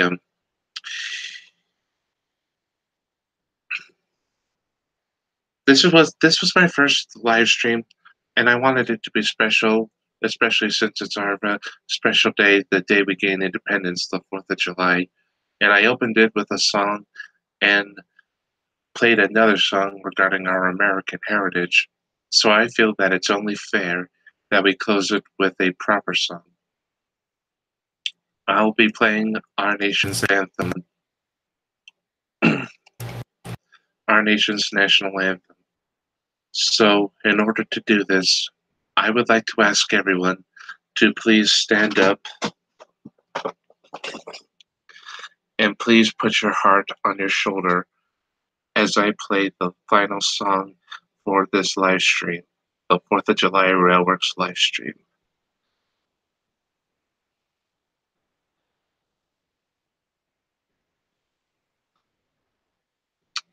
That being said, everyone, please rise for the national anthem.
Thank you again, everyone, for tuning in.